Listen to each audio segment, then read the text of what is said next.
Okay, I'd like to call the Budget and Public Employees Committee hearing to order. Madam Clerk, would you please call the roll? Alderwoman Boyd. Present. Alderman Odenberg. Present. Alderwoman Velasquez. Present. Alderwoman Sanye. Alderman Aldred. Present. Chair Spencer. Present.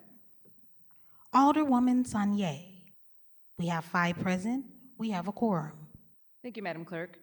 Our first order of business this morning is the approval of the minutes. We have 5 sets of minutes from Tuesday, May 28th, Wednesday, May 29th, and the morning session, then Wednesday, May 29th, the afternoon, evening public input session, Thursday, May 30th, and Saturday, June 1st, public input session. I'll take a motion on the approval on 5 sets of minutes. I move that we approve the minutes from Tuesday, May 28, 2024, Wednesday, May 29, 2024, Wednesday, May 29, 2024, Thursday, May 30th, 2024, Saturday, June 1st, June 1st, 2024. Do I have a second on that motion? Second. Madam Clerk, would you please call the roll? Alderwoman Boyd. Aye. Alderman Odenberg. Aye. Alderwoman Velasquez. Aye. Alderwoman Sanye. Alderman Aldred. Aye. Chair Spencer. Aye. Alderwoman Sanye. We have 6 votes, aye votes, for the approval of the minutes. Thank you, Madam Clerk. We had just one item of business on our agenda this morning, and that is Board Bill Number 1, our city's budget. Today is our last hearing date for our departments on our city's budget, and this morning, first up, we have the Mayor's Office. Madam Mayor. Good morning.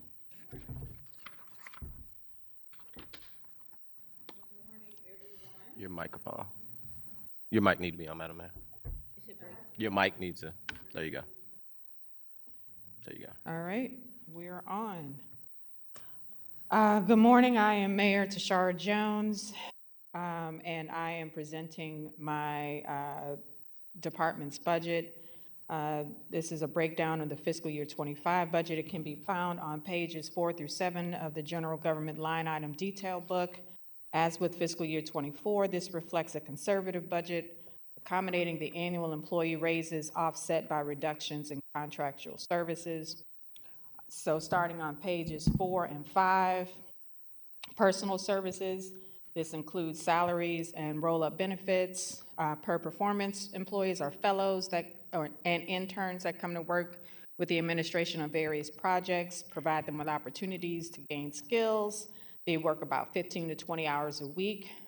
Overall staffing in the budget is about $2.59 million. This is slightly up from last year because it includes the annual 1.5% raise for city employees and certain other office employees whose pay was raised to provide parity. Materials and supplies, there's no change from fiscal year 24. Computer supplies, this is used to replace old desktops and laptops as they die. There's no increase from fiscal year 24. Also, no increase from fiscal year 24 in office supplies, communication supplies, education, training, and materials. These are materials bought in conjunction with courses that staff people might take, books, certifications, professional licenses, et cetera. And there's no increase from fiscal year 24. On to rental and non-capital leases, computer and rental leases. There's no increase here. There's an increase in office and office rental and leases. I'm sorry, there's no increase from fiscal year 24 for office and rental leases. Communication and rental leases, this is for software licenses, there's no increase.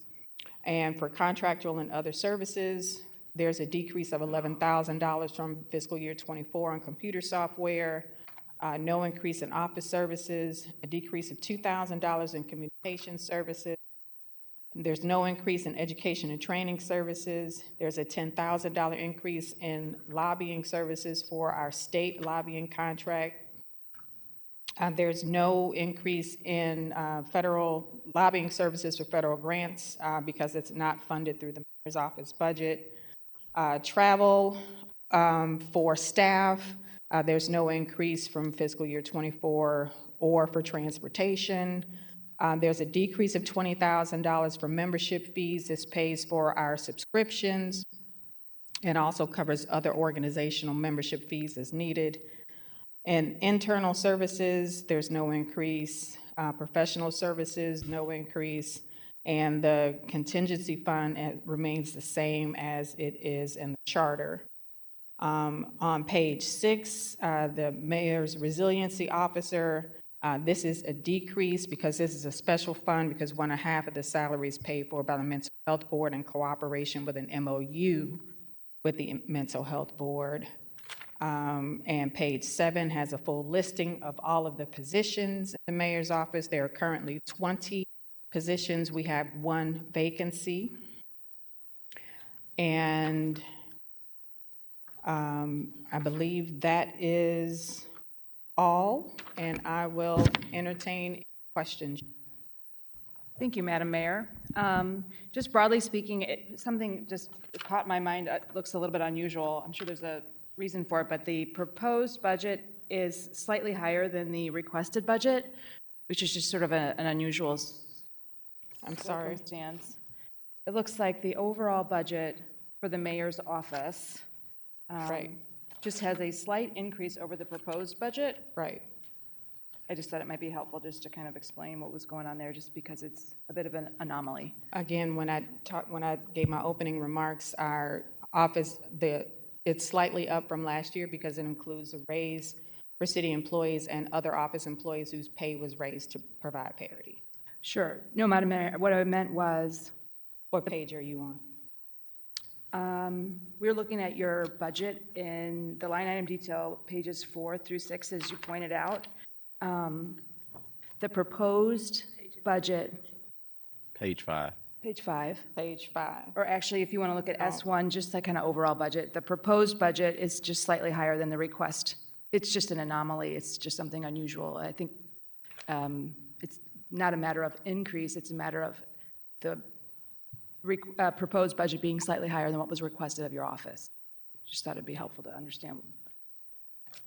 So we requested, It looks like the budget director might be able to kind of make an explanation, Madam Mayor, so I thought it might be helpful.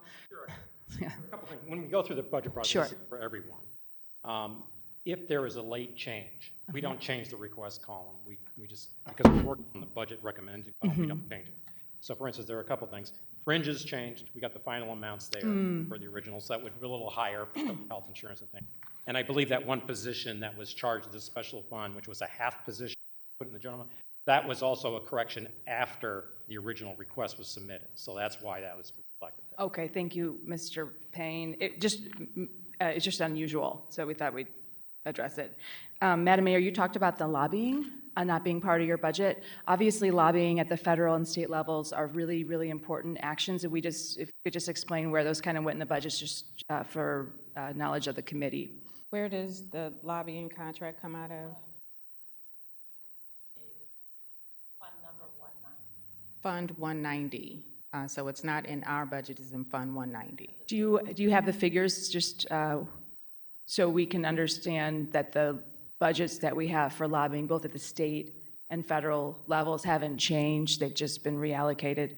Obviously, those activities are so important for a city to do, making sure that we are getting our fair share of state funding, making sure we're getting our fair share of federal funding. Those are critical aspects of running a city government, so we just want to make sure we're fully allocating funds for those lobbying efforts. So while they're looking that up, our lobbying contract has been the same for the last 40 years with Bracy Tucker Brown, which is a minority-owned firm stationed out of D.C. And they have been very helpful in making sure that we get access to federal grants. So there are a number of, in this book, there's line items called citywide accounts and under that, it's the fund number 190, the Brown federal contract, which covers the city as a whole at the federal government level, is $110,000. That's how much that contract is. Thank you. Do you mind just introducing yourself just for the folks Sorry, at I'm home? Nancy Cross. I'm the Executive Director of Operations. Thank you, Nancy. Madam Mayor, did you have anything else? No? Okay, I'll turn it over to the committee for questions. Alderwoman Boyd.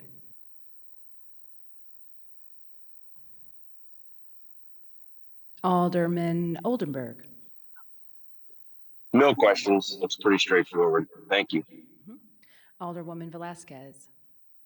Same, no questions. Thank you, Madam Mayor. Alderwoman Saunier. I don't have any questions. I just wanted to say I'm glad to see the increase in the lobbying line item budget. Myself and Ms. Milberg, their policy director, talked quite a bit, and I know how much she's had to do this session with going back and forth and how sporadic it's been, and we weren't sure where a lot of things have been. So I think it's great to make sure we have all the necessary funding, and hopefully that will enable, the mayor's office staff to kind of be able to better balance between policy and things that we're doing here and things that we're monitoring at the state level. Yes, but sometimes it is necessary for our staff to go and be in Jeff City.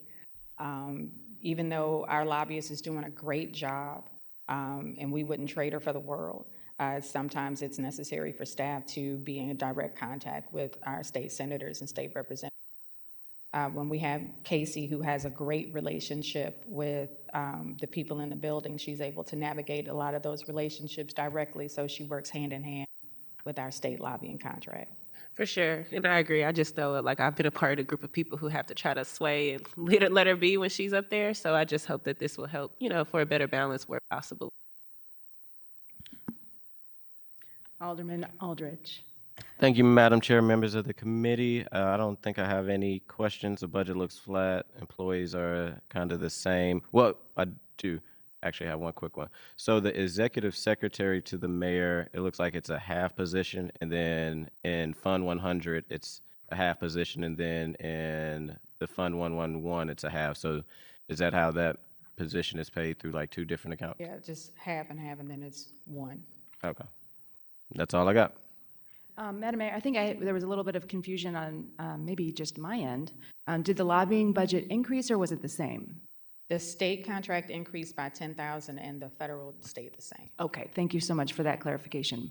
And seeing no additional questions, we thank you for being here this morning. I think, actually, this might have been the shortest department budget hearing that we've had so far. Let's see here. There is.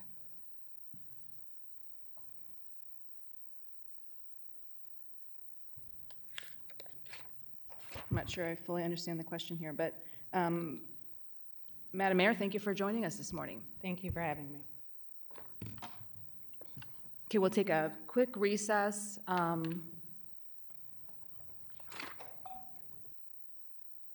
Public input was supposed to start until 10:45.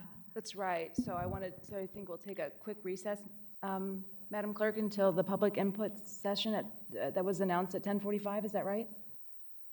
Supposed to start at 10:45? You want to start that late? Did you want to start it earlier? 10. or- I'm sorry.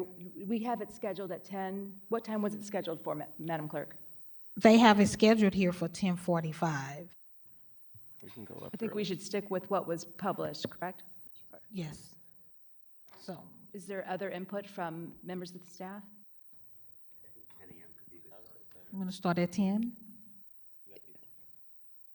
Sure, but if there are people, if we scheduled it at 10:45, I think we may want to stick with what we told the public we would do. It's your call, you're the chair. Yeah, I just wouldn't want to. Do we have members of the public here to weigh in on the city's budget? Okay. In that case, I think what we can do is we'll ensure that the public input session goes at least until 10:45, and that way if people show up at 10:45 to weigh in, but given that it's 9:20, that would be an hour and a half from now. So I think what we'll do is we'll start the public input session at 10. So we'll take a 39-minute recess until 10 a.m., at which point we will start the public input session on the city's budget. Okay.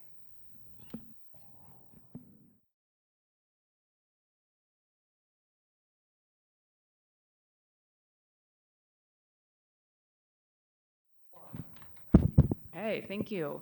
Madam Clerk, I'd like to reconvene the Budget and Public Employees Committee hearing. Noted.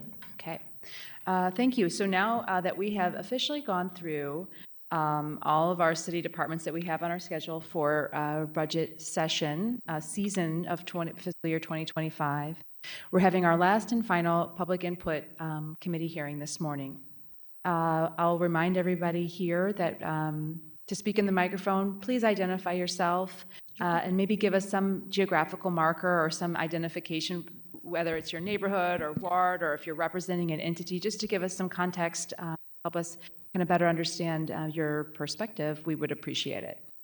We do ask members of the public to swear in. So if you don't mind, instead of having you each swear in individually, I'll just trust you all to raise your right, your left hand, your foot, whatever you'd like to raise. Do you swear to tell the whole truth, the whole truth, and nothing but the truth? So help us all.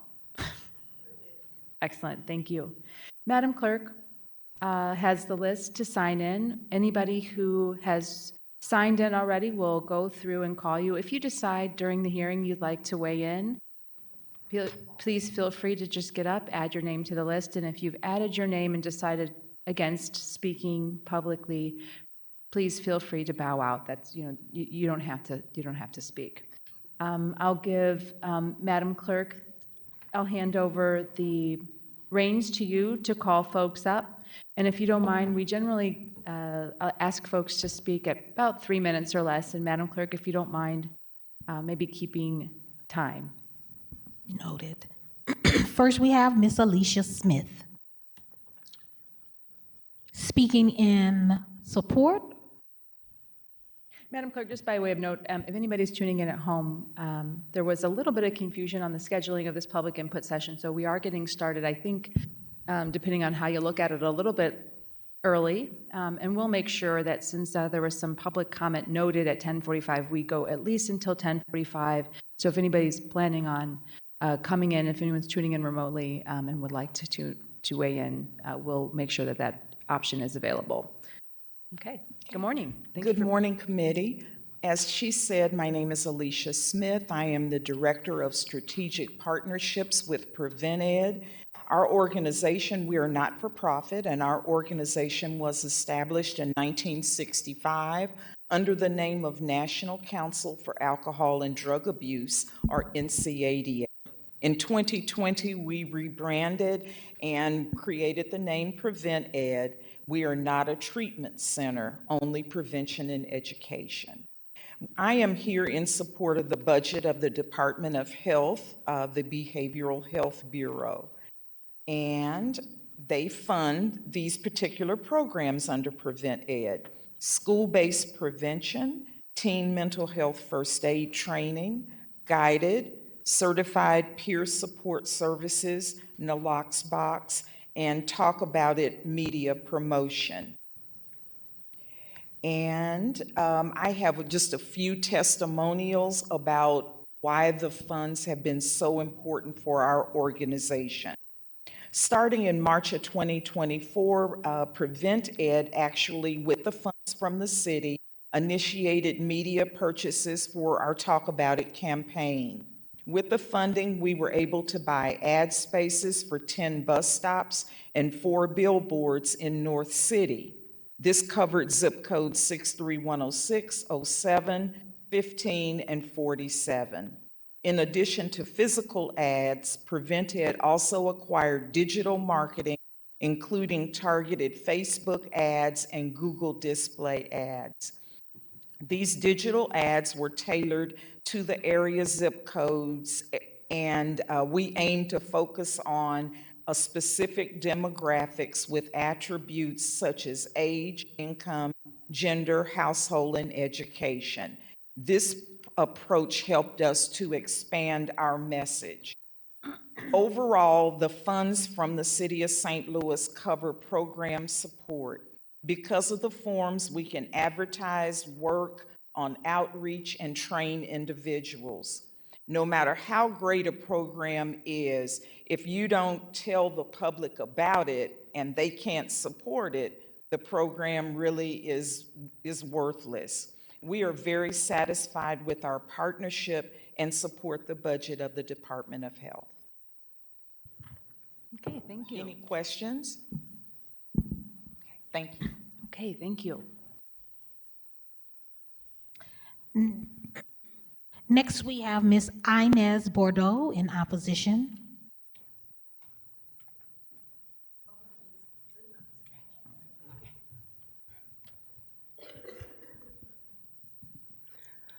Good morning. My name is Inez Bordeaux. I'm Deputy Director of Community Collaborations at Arch City Defenders. I am also the committee woman of the 3rd Ward. I show up today in opposition to this budget. I would like to see the vacant positions inside of SLMPD defunded, along with SWAT and ShotSpotter, in addition to police overtime. And I would like to see those funds used to achieve parity between police funding and Health and Human Services. Every time we give the police additional money or we put an additional police officer on the street without taking into account the socioeconomic factors that contribute to poverty and therefore crime, we are doing ourselves a disservice, and we are doing a disservice to the people of St. Louis. So defunding those vacant positions, SWAT, ShotSpotter, police overtime, and achieving parity with Health and Human Services is a big priority for me in this city budget. And instead of spending more money on police and surveillance and police overtime, I'd like to see the Memorial Community Resource Hub that the re-envisioning the workhouse process called for fully funded and implemented. I would like to see our youth services and programming fully funded with our tax dollars and not just using grant and pass-through money, including all of our community centers and pools. I'd like to see services for the unhoused come from our tax dollars so we can start preparing for the inevitable amount of people that will die this winter from being exposed to the elements. I'd also like to see the continued funding and actual implementation of right to counsel. There's a desperate need for that service, and it passed a year. I don't understand why the program hasn't been implemented yet. And also, I would like to see funding go toward expanding and making permanent the Universal Basic Income Pilot Program. The way we cure crime in St. Louis is by curing poverty. And until we make a real commitment, a citywide commitment to do that, we're never going to get anywhere. So I understand this is a conservative budget, but we're not a poor city. We are a cheap city. And until we decide to actually reallocate money in the ways that actually make sense, instead of continuing to throw money at the police, we can never be the St. Louis that all of us deserve. Thank you. Thank you, Ms. Bordeaux. And next we have Mr. Jeremy Canver in support. Good morning. My name is Jeremy Kander. I'm the Director of Development with Jean Slay's Girls and Boys Club, speaking in support of the Office of Violence Prevention and the budget for the coming fiscal year. We've been providing after-school and summer programs at Jean Slay's Girls and Boys Club for 95 years to the southeast quadrant of the city, with real focus on Dutchtown and Graveway Park and Marine Villa. That area is sort of 63118, 111, and 116. We've been working with the Office of Violence Prevention for a number of years, and they're just amazing partners in all that we do. They support our programs year-round. and the grant funding that we get through those departments through both Prop S and the ARPA OVP funds are really allowing us to build a strong base financially that's allowing us to look at further expansion and continuing to reach as many kids as possible on the south side, where we know that there's the greatest concentration of youth in the whole region. OVP's funding takes a really holistic view of all the challenges around reducing violence in our community. So from interventions all the way down to prevention programs, they're just a really dynamic team, and Will and all of his folks have made a lot of important strides in the past year to be more responsive and to kind of help all of us work together to reduce this challenge. So we appreciate all that they do and all that the board does to support that, and thank you all. Thank you. Thank you, Mr. Canver. Next, we have in opposition, Ms. Tammy Bufford.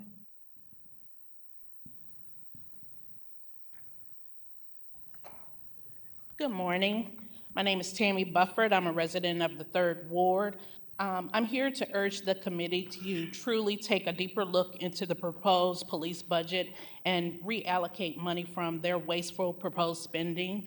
The chief of police and one of their financial personnel came before you to ask you to approve their proposed budget, but they could not explain why they needed the amount of money they requested.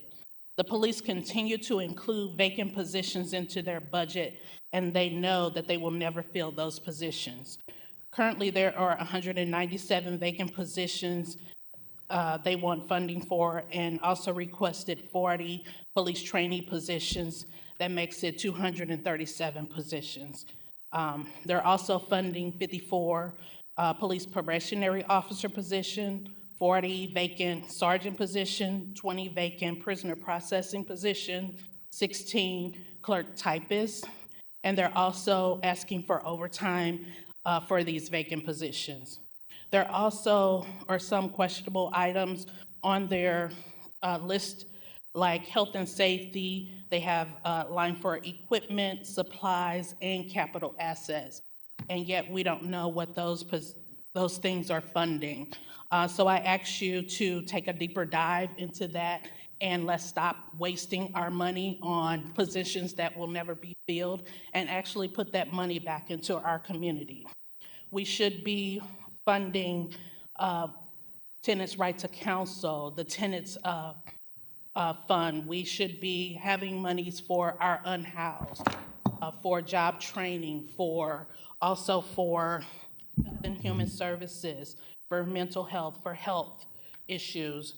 We should be funding the resource hub that was slated for in the re-envisioning the workhouse commission. We're just asking that we stop investing into an arrest and incarcerate system and start actually investing into our community.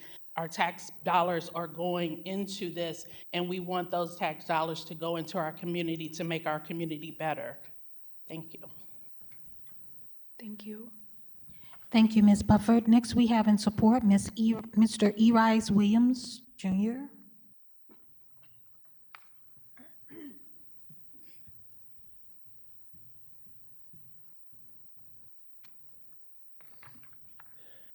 Good morning.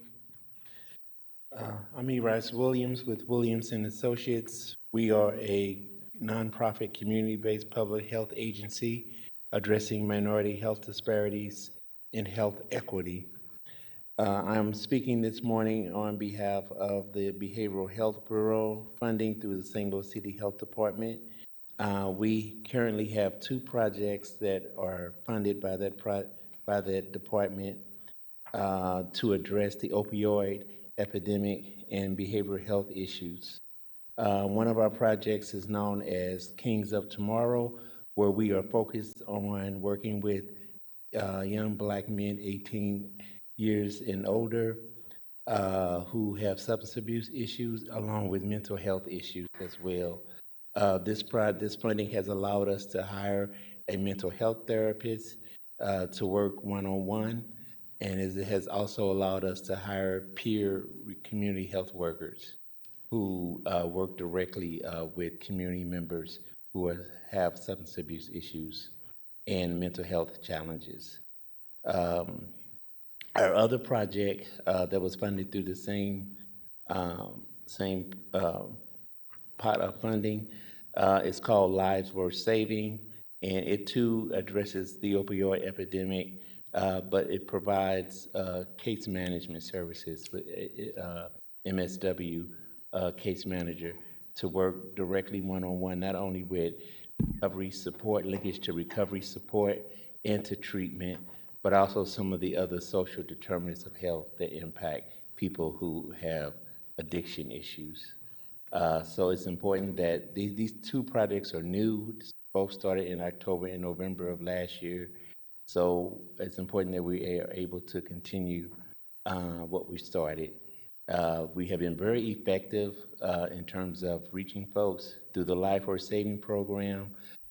We have thus far, since October, had at least 25 to 50 people who we provided case management services to, and who we have also linked to substance abuse treatment and recovery support services. Any questions? Okay. Thank you. Thank you. Thank you, Mr. Williams. Next, we have in opposition, Mr. Larry Marshall.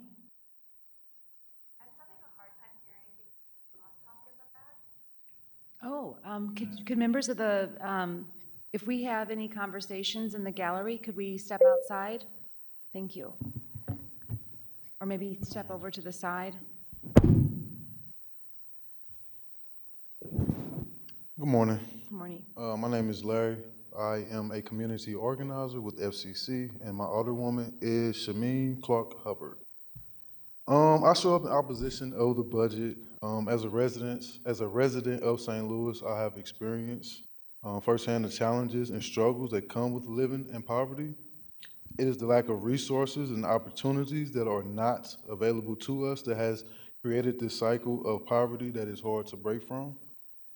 Growing up in poverty, I witnessed the disparities in access to quality education, healthcare, and employment opportunities that exist within the Black community.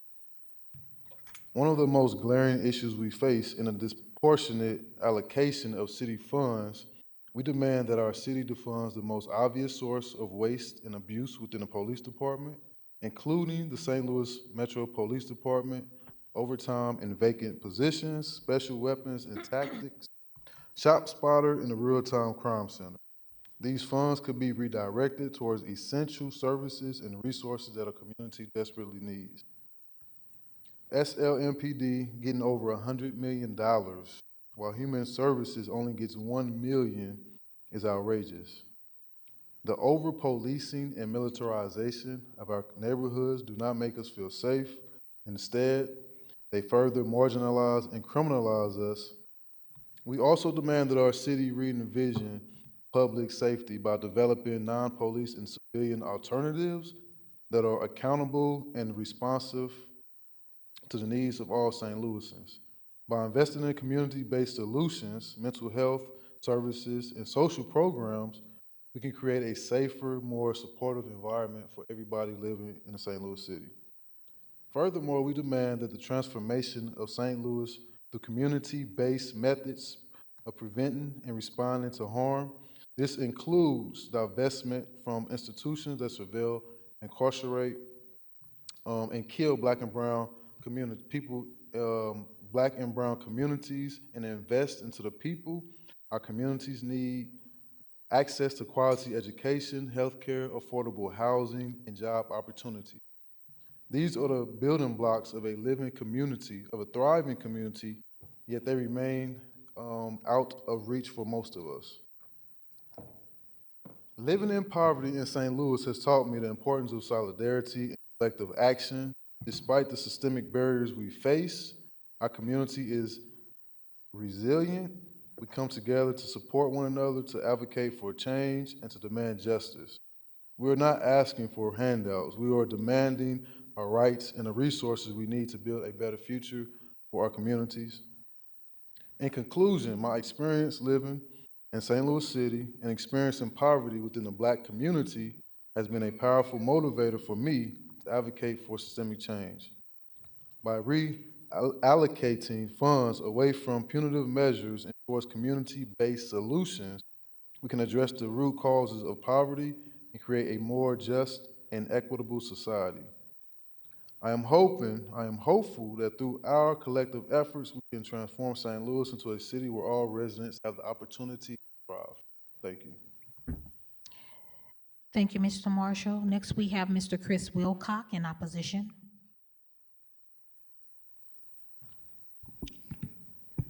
Good evening. Thank you for giving me the opportunity to speak. My name is Chris Wilcox and live in the 14th Ward.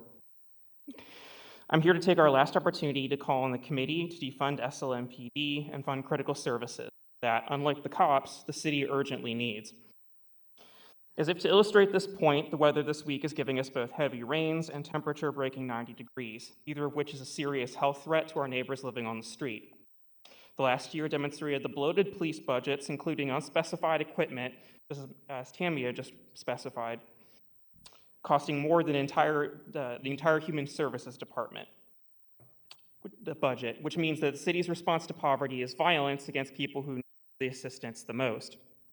Nationwide, we had a 12% increase in homelessness, where the city's response has been a raid on housing encampments to steal their property while fencing off a growing sacrifice zone to deny it to all the city just to make sure an unhoused person isn't seen in public to embarrass the mayor and real estate developers.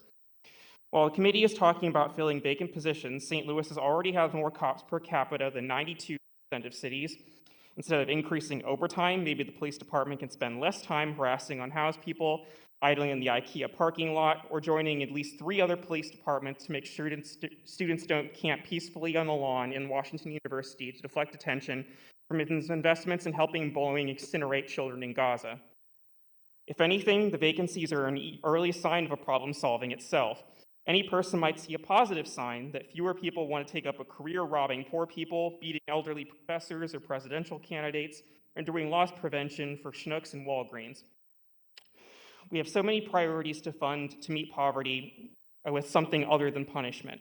We ought to fund the Memorial Resource Hub instead of a new prison cells haunted by the workhouse. We need more funding for housing, eviction prevention, and the Tenant Impact Fund. We have plenty to provide basic needs for everyone if we stop expanding the surveillance state and fixing cop cars that crash into bars and pay lawsuits for police abuse. Thank you. Thank you, Mr. Wilcock. Next, we have Ms. Carmen Jones in support.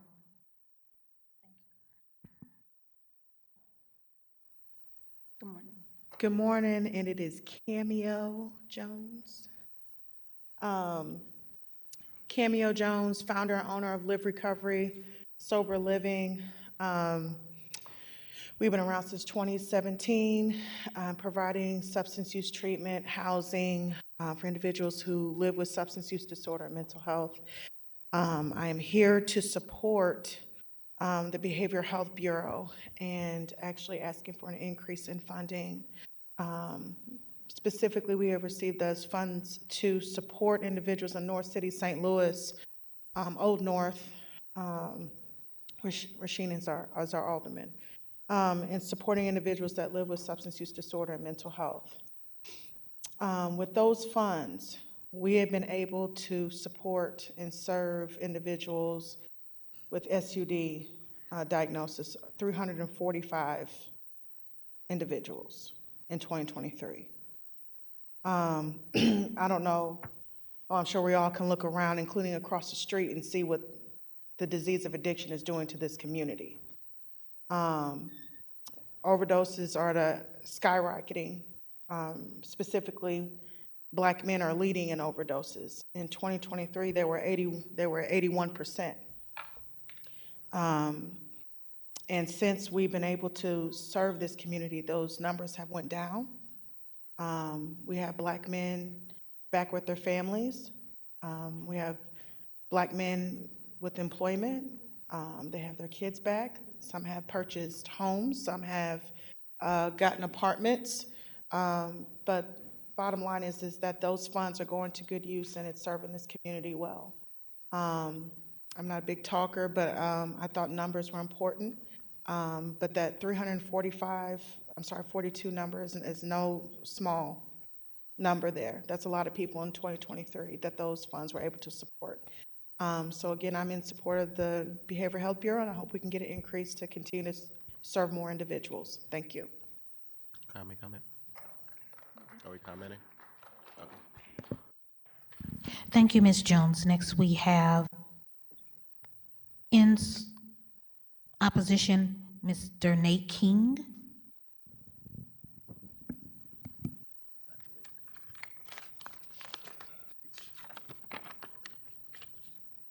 Good morning. My name is Dr. Nathaniel King. I'm the Senior Data Scientist at the Center for Civic Research and Innovation. I'm a community anchor for the Defund, Re-envision, Transform campaign, and I live in the 6th Ward. Today, I'd like to ask you to stop funding ShotSpotter. It's bad machine learning and a complete waste of tax dollars.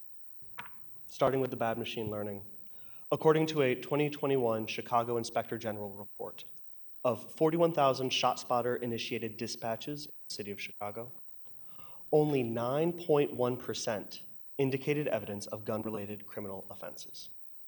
That means over 90% of the time, ShotSpotter was wrong. When the public hears machine learning, they think of ChatGPT. ShotSpotter is nowhere near that caliber. However, if you're a police officer responding to gunshots detected by a machine learning algorithm, you may not realize that the accuracy of the model you're using is 9%. Chicago has ended their contract with ShotSpotter, and so should we. What's more, the impact of ShotSpotter falls disproportionately on the over-policed minority communities. Thanks to a report in Wired, we know that in St. Louis, 80% of the people with a microphone on their block identify as Black or Latino. It's this combination of low accuracy and high racial bias that turns ShotSpotter into a non-violent crime spotter. Officers looking for evidence of gunshots and violence are arriving where no crime has occurred. They end up arresting people for non-violent offenses. Nationwide, we see that 1/3 of ShotSpotter-initiated arrests are for these unrelated, non-violent offenses. ShotSpotter is inaccurate, targets already over-policed communities, and is of no help to the families of victims of gun violence here in St. Louis. Stop throwing good money after bad and defund ShotSpotter. And use the money for some of these other programs. My God, it's upsetting. Thank you.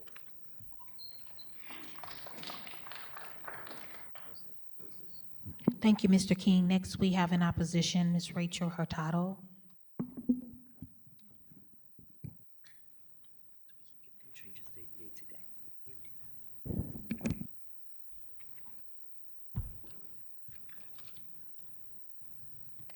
Okay, I'm Rachel Hurtado. I live in Ward 7.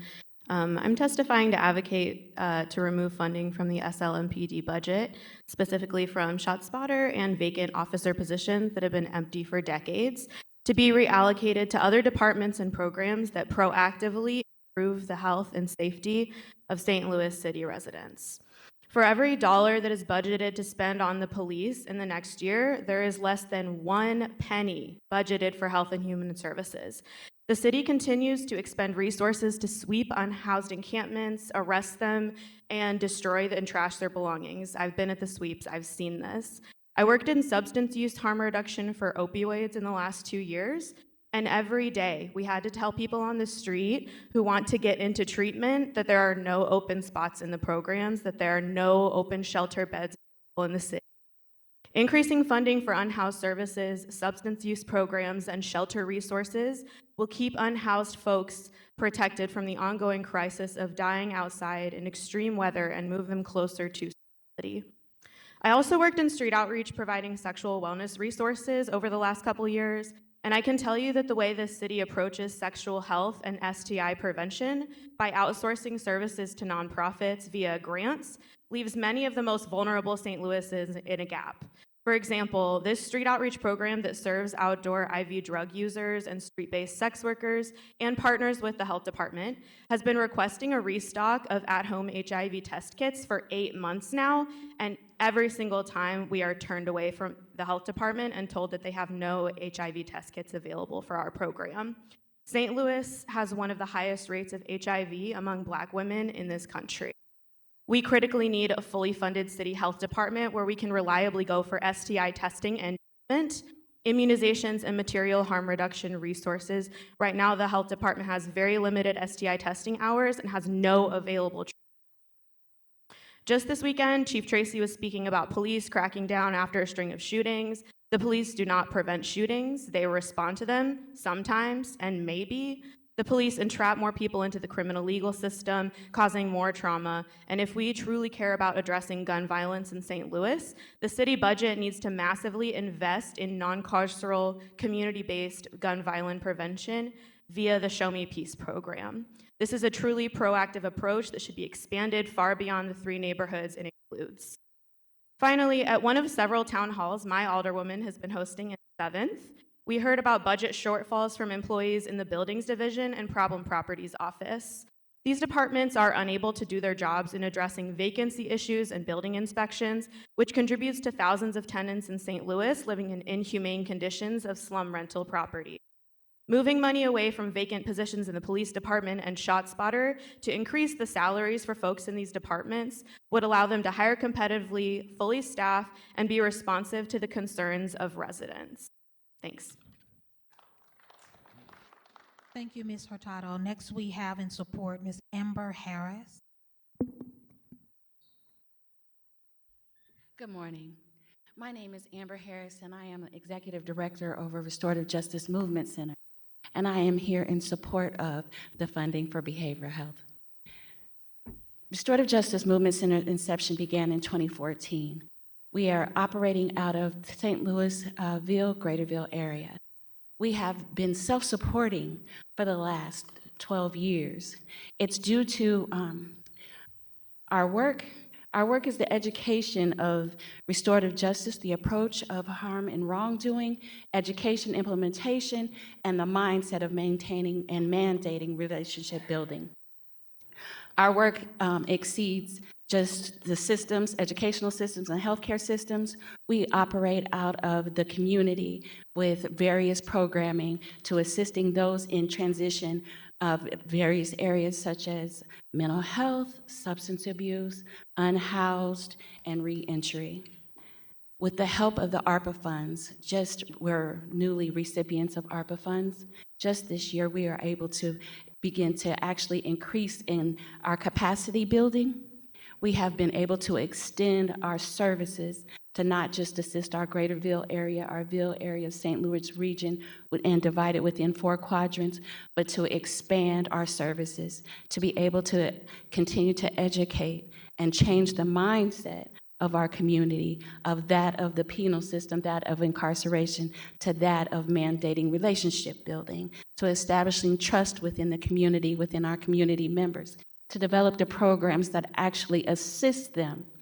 I am not only the executive director of restorative justice, but I am the evidence of these programs working. As I just recently celebrated 17 years clean, I am the recipient of these programs. I am the recipient of this funding. I am the evidence that this funding impacts and transforms.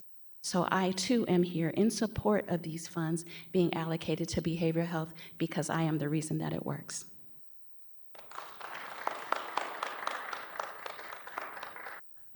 Thank you, Ms. Harris.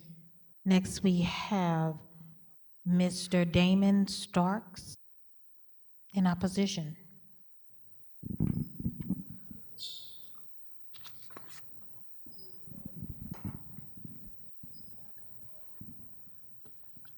Good morning. My name is Damon Starks. I will live in the 11th Ward, and I'm also with Action St. Louis.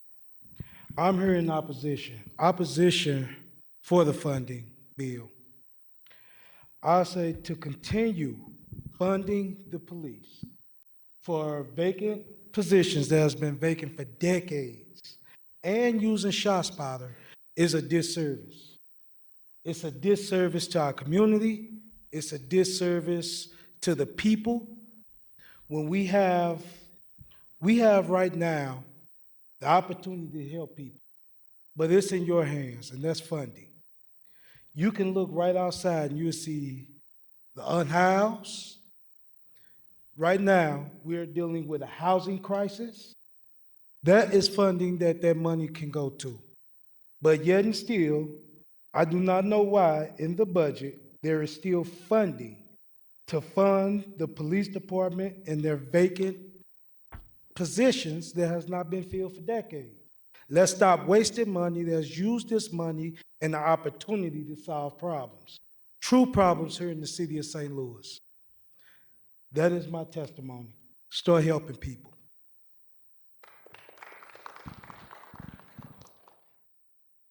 Thank you, Mr. Starks. Next, we have in opposition is Fatima Kamara.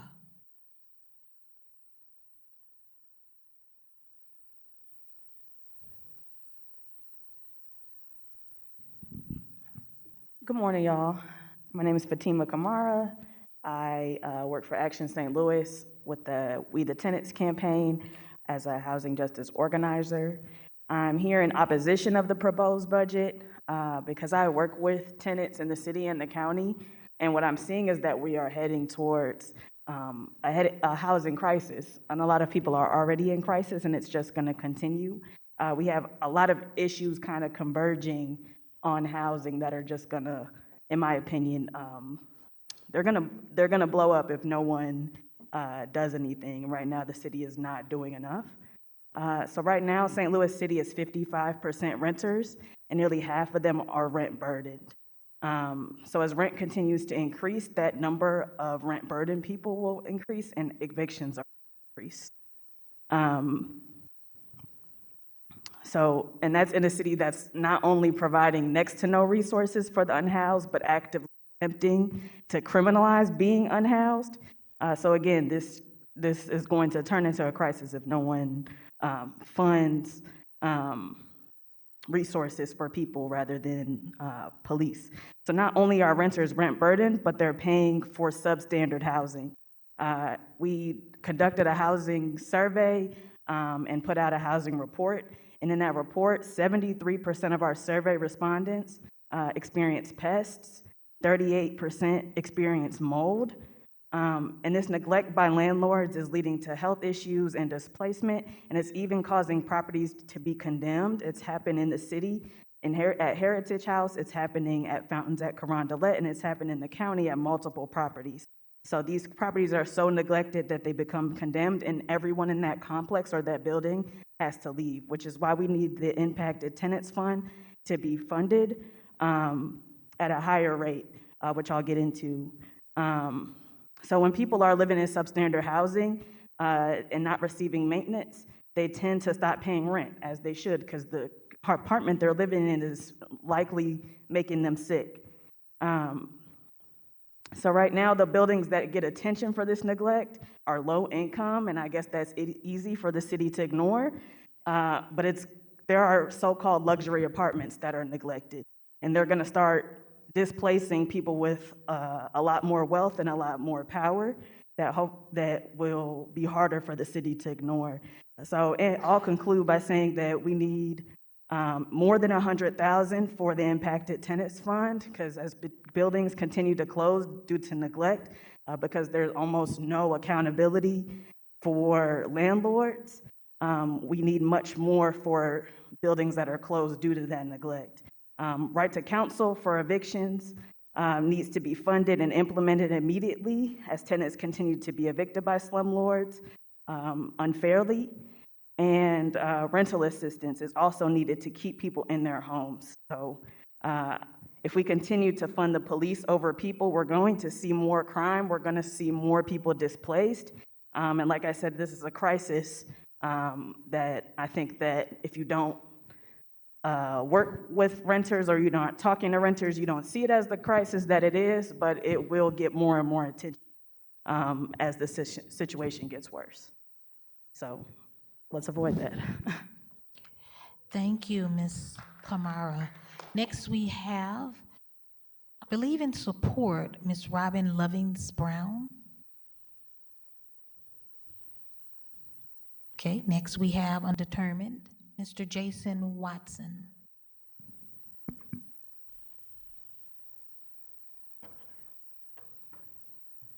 Good morning. My name is Jason Watson. I serve as the Senior VP of Engagement with an organization called Mission St. Louis. We primarily lead out what's called Show Me Peace, which is an anti-violence intervention program that's operated out of the mayor's office. I said undecided because I've seen some beautiful things happen within the budget. However, when I look at the budget and I think about violence and the violence that we see and experience in our city, to not drop huge amounts of money so that we can accomplish this task, to me, is unbelievable. We were allotted about $1.9 million to cover 4 areas throughout the city. And as we continue to do this work, what we recognize is that these aren't the only areas that are covered. There are plenty of other areas where we're constantly experiencing violence, but we're expected to be able to engage those areas without the funding to be able to do so. So you have community members who feel like there are parts of our community that are cared for, and there are parts of our community that are not. I say this to say that I've come directly from experiencing violence myself. Just a year and a half ago, my son was shot. My sister was murdered.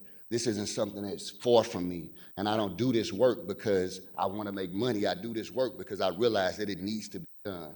So when I look at the budget and think about money that's allocated, when we talk about police positions that are unfunded, and I think about individuals who are from these communities that engage with people directly, and we have to look outside of what's called our catchment areas and see people lose their life and not be able to respond in a manner that we would like to. We're dealing with a public health crisis when we're talking about the violence that we experience in our. And when we think about COVID and the money we dumped into COVID, to look at the violence that takes place in our city and not to continue to allocate more funds to those spaces, to me is kind of ridiculous. I recently talked to a community member who her father was murdered, and they were outside of our catchment area. What that meant is we were technically not supposed to be able to service them. That's crazy. But guess what we did? We serviced them anyway and just deal with the consequences on the back end. Because the reality is life. When life is taken, people don't want to hear excuses.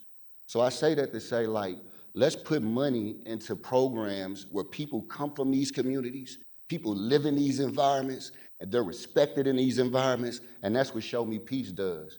So we need more funding to be able to cover more areas so we could be in the places when things aren't happening in our catchment, we could be in those other spaces as well.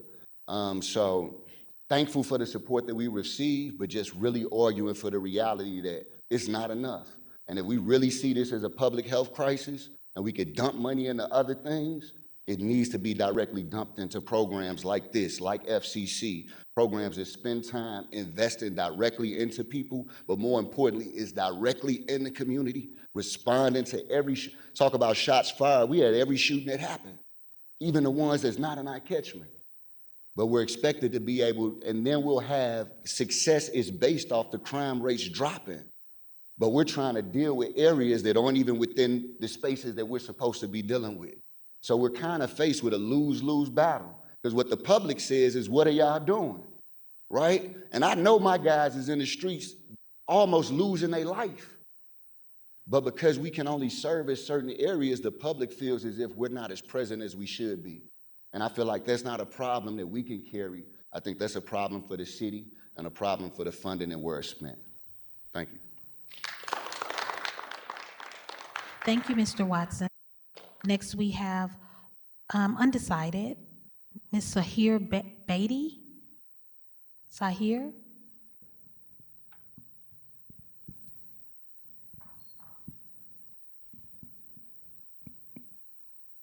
Good morning, everyone. My name is Devion Sahir Beatty. I am the program manager of Show Me Peace by way of Mission St. Louis. We are a community-based violence intervention program out of the mayor's office, the OVP. This work is essential, it's critical, because as Jason said, we work closely together with addressing the issues of gun violence in our city. But the reality is that we can't do it all. And so when you have a presence in community where we see the gun violence decreasing, but then there are areas outside of our catchment, our assigned catchment areas, as he was saying, that sometimes we're forced to work outside of areas, because when you're telling a grieving family, well, by bureaucracy, we can't cross this line to assist you, but we're talking about the loss of life. And we're talking about retaliatory actions that happen as a result of gun violence, right? So we want to try to get into the space with the people that's conducting those actions. And we also, too, want to be in the space to prevent those actions. So we're dealing with the wounded, but we also are dealing with the individuals who inflict the violence. We don't have badges, we don't have body armor, we don't have vests, we don't have any of those things that other agencies have to conduct their work. Our work is boots on the ground, faith, and courage that our influence and our relationships with people in the community will be enough to preserve our life. But it doesn't always work. We've lost people in this line of work. Nationwide, statistically, we've lost people in the vitals intervention space. We had one of our members just shot recently doing the work. So we asking that if at all possible, let's try to increase the funding that's going into this boots on the ground, community-based effort so we can start building a relationship and not try to incarcerate ourselves out of this problem. We're not going to lock up the problem. It's not going to go away by locking people up. We have to change the mindset and the culture in our city so people can want to be safe. They can want to be nonviolent. They can have resources that they need that will take them out of poverty situation so that we don't have to hustle and sell drugs and do other nefarious things to survive. But we got to get in the mix. We can't do it behind the desk. We can't do it putting money in the wrong places. We got to put the money where it's needed, and that's with the people that need it the most. Training programs. We provide training by way of Mission St. Louis. We provide a culture of mentorship, violence reduction and intervention, cognitive behavior change. These things are affecting the people.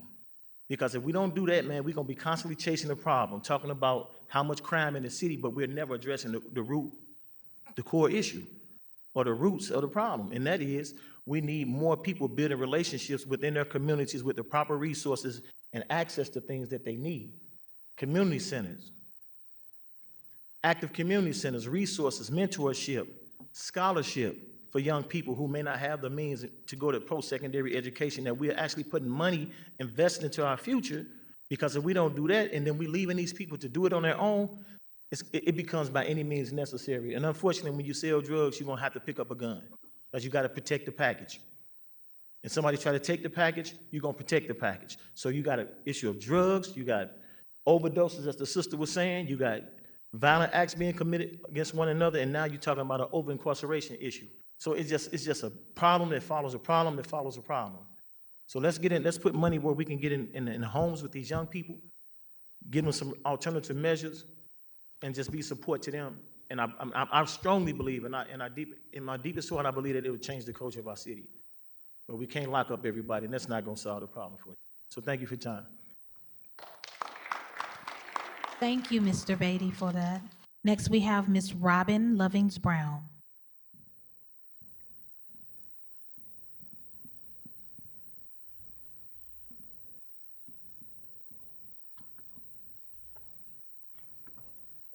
Greetings, everyone. Thank you for having me today. I come today to be in support of the additional funds for the city shelters. I live in Old North St. Louis, and in that community alone, weekly we have animals that are being dumped in the neighborhood. Actually, last week I had a pit bull, as I was out walking my dog, ran up to me where you could tell it had multiple fight marks on it. And actually the ear was completely removed from the dog freshly, where it was a fresh open wound. Called Stray Rescue and reached out to some others. Actually, they were on a hold due to not having capacity, which is something that is regularly said coming from Stray Rescue and Care STL. Had to put in a call where I spoke with, reached out to Donna, who reached out to staff and was like, hey, we have to push this and to get this dog in to be able to be treated. Unfortunately, multiple times when I have found pit bulls, which is mostly the breed that is being dumped, whether it's been on Highway 70, whether it's been at O'Fallon Park, whether it's been in our parks in Old North St. Louis, these animals have been abused, these animals have been neglected. I've heard many people say that when the dogs were no longer able to be financially provided for, they have dumped these dogs into North City. I actually was talking with bus drivers this week, and they mentioned that they dumped their dogs. One let their dog run loose. The other one said he particularly went to the park to dump the dog. When I spoke with animal control after trying to get a dog off Highway 70, putting myself at risk to protect this baby, Animal control let me know that O'Fallon Park had at that time, I believe she said 12 or 13 dogs running the park, and unfortunately, they didn't have the capacity to actually to remove those dogs because they didn't have anywhere to station. I truly believe that having these funds will allow for more animals to be removed from St. Louis streets. We're fixing up the city, we're putting money into the city, but unfortunately, we're putting people at risk and also animals at risk due to the stray animals that are on the street. In addition to that, I want to state that Carroll House Pet Clinic have given a tremendous amount of help with helping to spay and neuter these animals, as Bob Barker has said, to help control the pet population. And also, Care STL and Stray Rescue are doing tremendous work, but they are filled to capacity many times. We've done CSB calls. The animal control have came out, scanned the animal. They've had chips. They've not took the animals due to not having the space. One of my neighbors and business owner, Janet, in the neighborhood actually have a pen created in her backyard in Old North St. Louis due to a High Park, Old North border.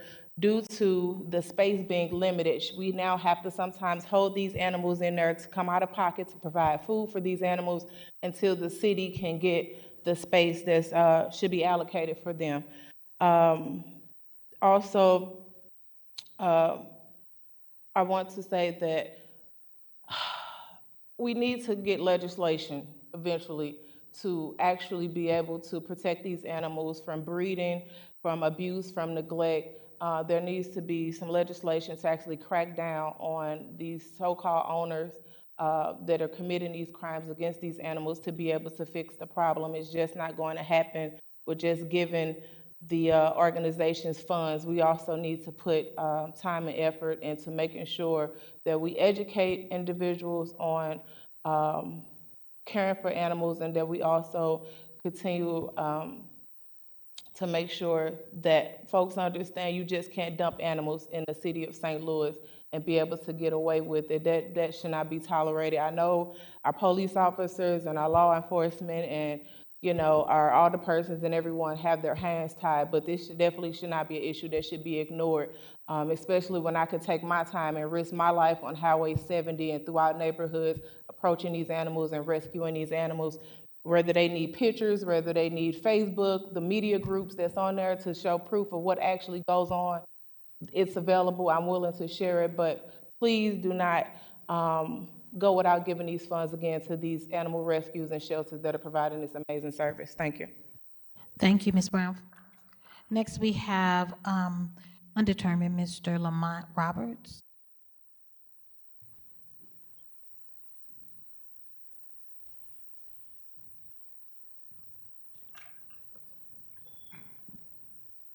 Good afternoon. My name is Lamont. I work with Show Me Peace. I live in Walnut Park.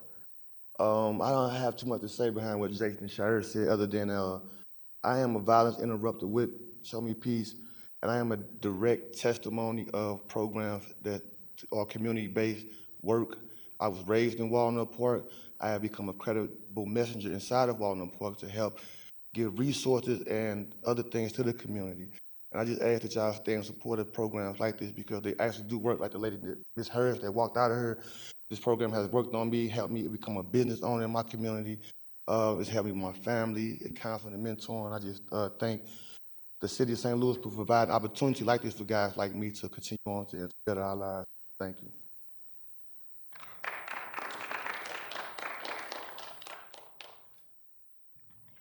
Thank you, Mr. Roberts. Next, we have Mr. John Smith.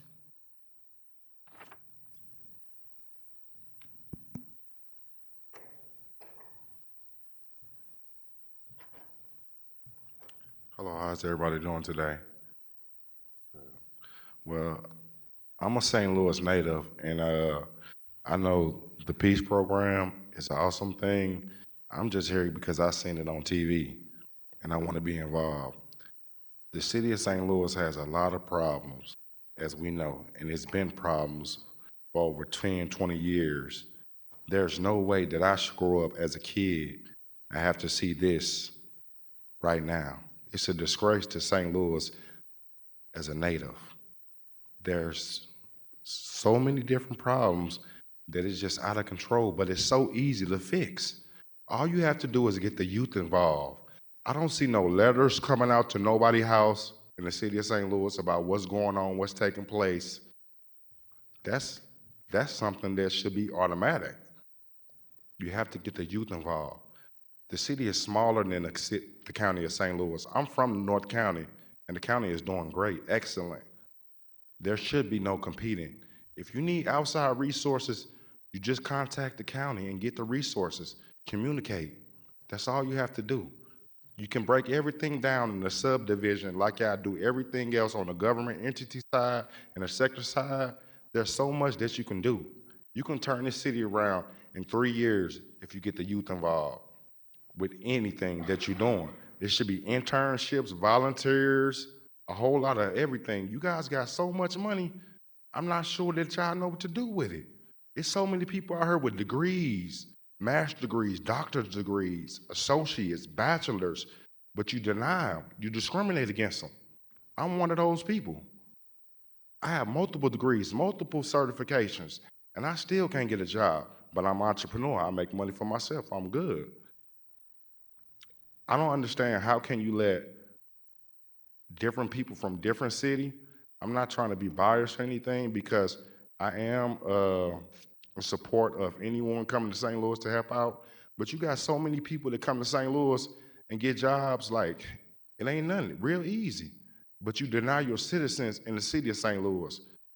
That ain't cool. They've been here their whole life. That's why we struggling, because we can't get no jobs. We need money too to survive. People make mistakes. You got to turn that around. Give people a chance. Take people as they are. That's what you got to do. You got to start where it's at right now. And another thing, I hate to say it, but there's so much racism going on in the city of St. Louis. From both sides, all different types of walks of life. Disrespectful people. 2 days ago, after my grandma's funeral, I had a white guy tell me, dumb, what did he say? He said, dumb A, you're on the wrong side of the street, and cussed me out like I was a piece of trash. And he wasn't even from St. Louis. I'm from St. Louis. I know everybody around here. I was hurt and appalled because he called me out, my name. And I wasn't doing nothing but being a customer, shopping at a Latino store, getting some food. Now, I could have walked across the street and it could have been a whole different story, but I would have been in trouble. He wouldn't have been in trouble. It's a lot of racism going on in the city of St. Louis, and that needs to stop too. Whether it's inside of the sector or outside on the sector, we have to start loving each other, respecting each other. We have to start taking each other, we have to start dealing with each other as we are right now if you want the city of St. Louis to be different. There's so much. Y'all got so much money. Y'all gotta seek some help. I'm a native, and I'm about to leave. As soon as I get my stuff together, I'm gone. Because I want to stay, but I don't want to get shot. I don't want to get manipulated into something that I ain't got nothing to do with it. We got to start helping each other. We got to start with the youth. And the people that got degrees, y'all need to find out who got degrees in the city of St. Louis, and y'all need to get them in some internships, hear what they saying, and y'all got to go from there. But like I said, this peace program, it's a good thing. I know about that. I'm not in opposed and I'm not of opposed to what's going on because I don't know nothing about it. All I'm saying is that we need to be focused on St. Louis, the city of St. Louis, not no other cities. We need to be unique, to have our own style.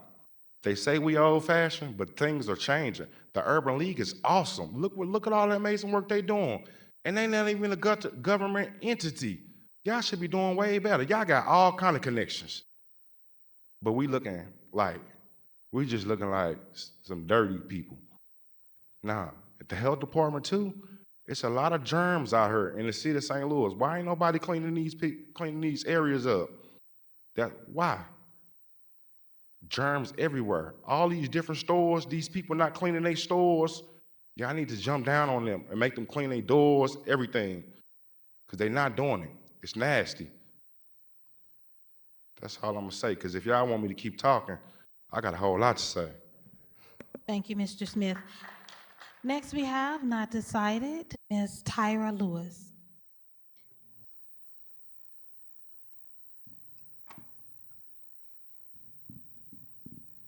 Good afternoon. I'm Tyra. I'm a VI with Show Me Peace, and we are part of the crew that is outside every day talking to the people. But one thing I want to say is that a lot of littles make one big. You never know who's watching. We hear people all the time say, we love what y'all doing, we see y'all everywhere. And it's people that say they never see us because we concentrated in certain areas. Now, if we get the continued funding that we need, we can expand, we can go to different neighborhoods because the crime is just not where we are at. We're just concentrated in those areas.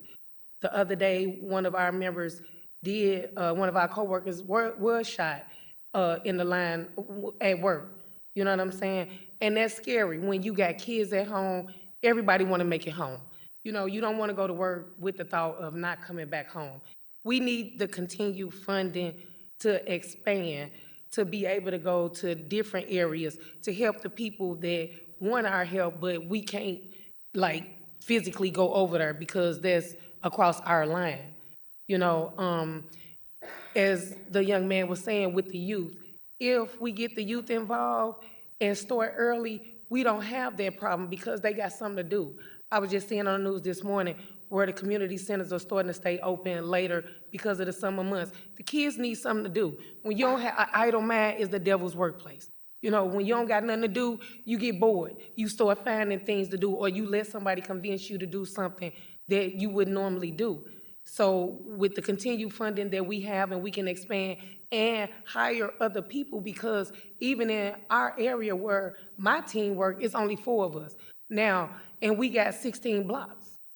So how can 4 people work 16 blocks? We doing it, but we need more people. We need to be able to reach out to the community and get them the resources they need. It's easy to say, yeah, well, come down here to Mission St. Louis. You know, we got this, we got that. But then when you get there, the door is blocked. If the door is blocked, then it's like a repeating cycle. You never get anywhere. You never get anywhere. And it's like, that's where the frustration comes from. Heat make people mad. I don't care what color you are. If you hot, you mad, you upset. You ain't got nowhere to cool off. You ain't got no water. You on the streets. You ain't got nowhere to live. You know, and your kids looking at you like you a failure. You feeling like a failure. So we need these funds to keep rolling in. We need to be more involved with the youth. We need to find things for them to do. When I was young, we had different things to do, but that was 35 years ago. You know what I'm saying? So now we need to these funds to go to these kids, to have them something to do, to keep their mind busy, to keep them focused on school, focused on not trying to be an adult, to stay a kid as long as they can, because being an adult ain't fun, it ain't nothing but bills. So if we keep these funds rolling, find these kids something to do, we don't have to worry about them being 16, 17, going to jail, being tried as an adult for something that, you know, that could have been prevented if they had the right mentorship, if they had the right funding, if they had somewhere to go. If they parent went on drugs, all of it starts with trauma. So if we can start with the mental health, you know what I'm saying, getting these people the resources that they need and the funding that they need, the places to go for the kids, everything will start to turn around. So I'm one of them people that's on the street corner every day. I got a son at home. I want to go home too. You know, but if the people don't know, they don't know. If you snatch the funding, you say, well, okay, well, enough of this. Then as soon as they find out about it, it's gone. They right back in the gerbil circle. We need these funds to keep rolling in to help our community, especially the city of St. Louis. Thank y'all. Thank you, Ms. Lewis. That is all for our public testimony, unless someone else wanted to sign up to speak.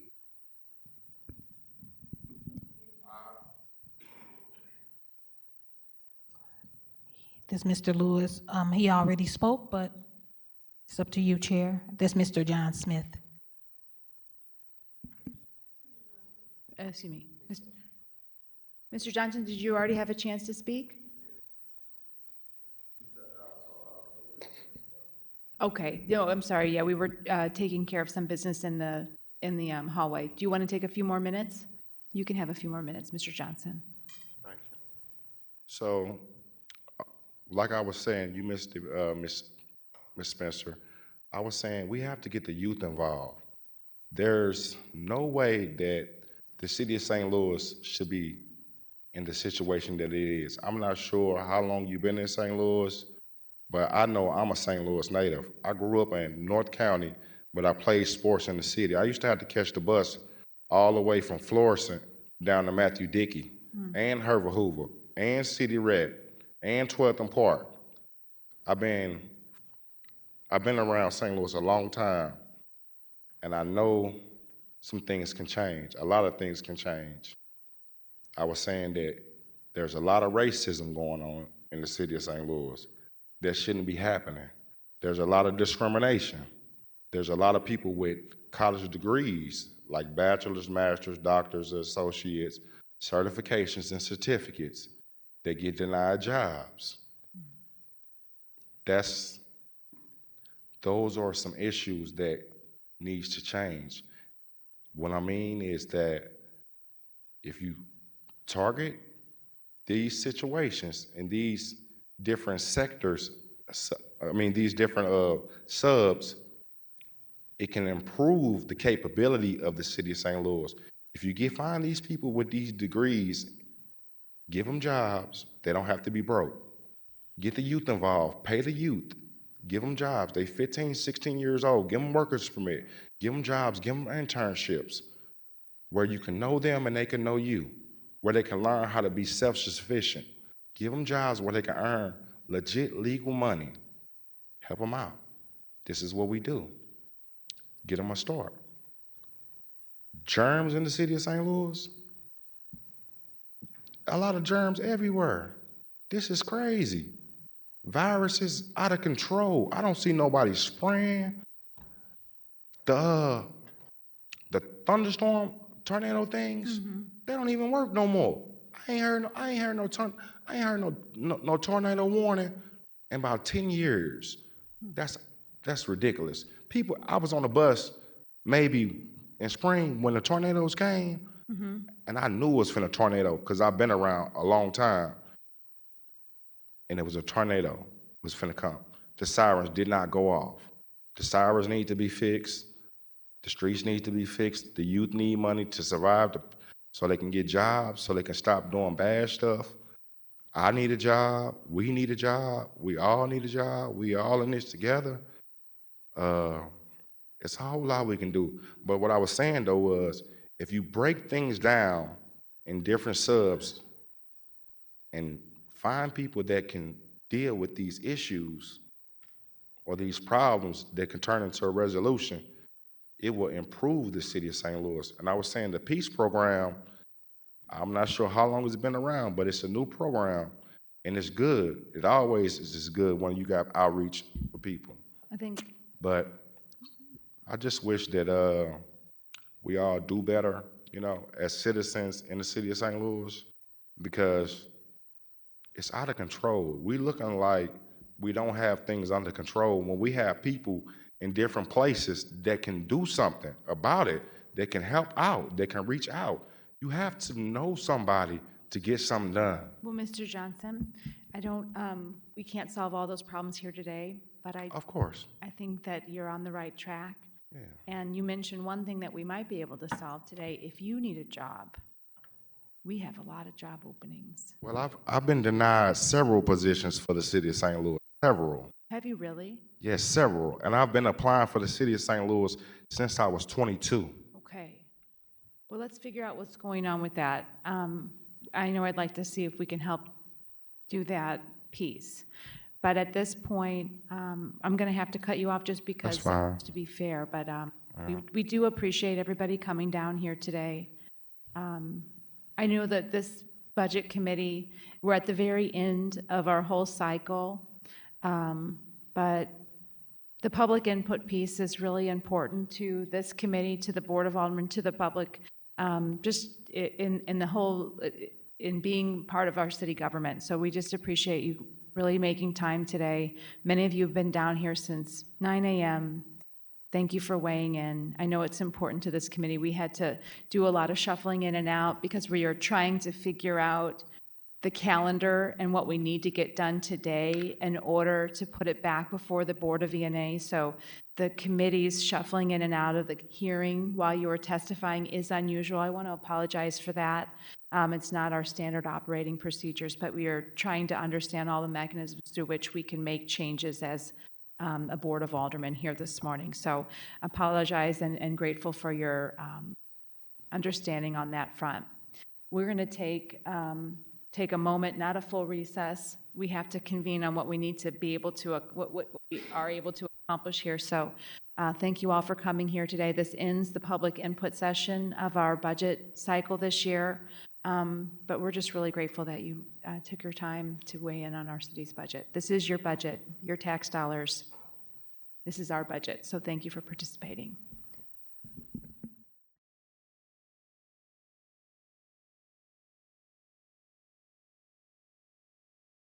We will be entertaining amendments on Board Bill number 1.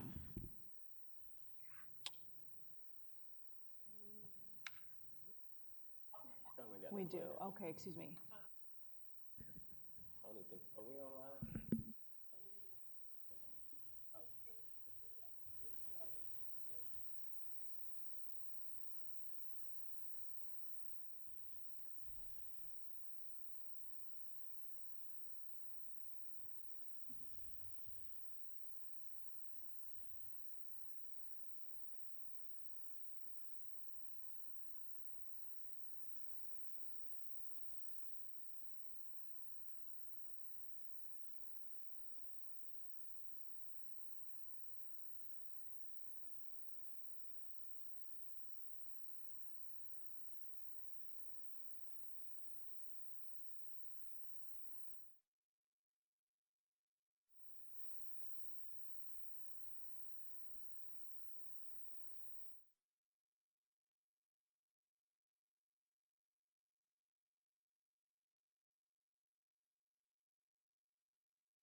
I know Velasquez is asking, I guess she got booted out some kind of way. There she is.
We are still live. Madam, Clerk, ready to proceed?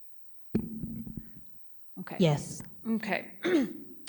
We'll now entertain amendments to Board Bill Number 1 in order of seniority. Alderwoman Boyd. Alderman Oldham. Could you kind of someone read the amendment number 1, please? We don't have any amendments before us yet, Alderwoman. We're going through. Okay. Okay, aye. Well, I'm accepting amendments, proposed amendments in order of seniority. Do you have any amendments for the Board Bill Number 1? No, I don't have any. Thank you. Alderman Oldenburg. Nor do I at this time. Thank you. Alderwoman Velazquez.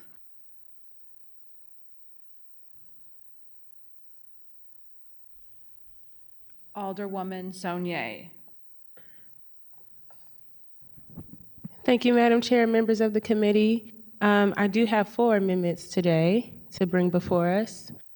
And I would like to start with Amendment 6 to bring that in front of this committee.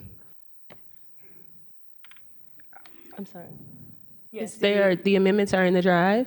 If you go to board bills, scroll all the way to the bottom, it'll say Saunier 5, Saunier 6, Saunier 7, and I'm starting us off at Amendment 6. Okay. Alderwoman, you are recognized on Amendment Number 6. Thank you. Amendment number 6 is for a department that is serving us right now as I speak, that serves all of our meetings, serves all of our commissions, serves all of the, any public meeting that we have, that makes sure that they come out for us on the weekends when we have our evening that we depend on. And so that would be for St. Louis TV. They requested a number of things. We know this year they didn't have enough funding. The Board of Aldermen had to transfer money to them in order to fund their ability to have overtime so that we could have coverage on some of our meetings. And so Amendment 6 composes adding a couple of things. The first one is to add an overtime amount of $15,000 per their request. The second thing that we will be adding is $45,000 for salaries per performance employees. So this would ensure that in addition to the full-time overtime being staffed, that they are able to bring on the part-time employees that they need as well. We know that whenever we touch anything dealing with staff, you're going to have a FICA adjustment, and so $4,590 is the amount for that. And then this also proposes that we add $2,500 for computer supplies, and it also proposes that we add $15,000 for computer software licenses. All of these things are things that they came before us and advocated for and said that they needed, and we've observed them really being a crunch this year. And we, as a board, has been talking about things that the city has never talked about. We've had some of the strongest, boldest legislation, and so I think it's really important that we make sure that our staff have what we need, but also that the members of our community have what we need, and that they are able, that these meetings are able to be accessible to them and they are able to attend, and that is Amendment number 6. Madam Chair, would you like me to continue through all of them, or do you want to take these up?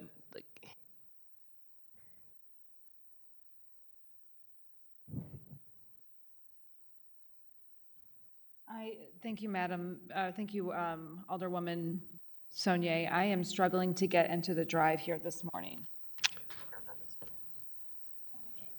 It's also a copy on your desk. Thank you. Okay. So you want to go to amendments.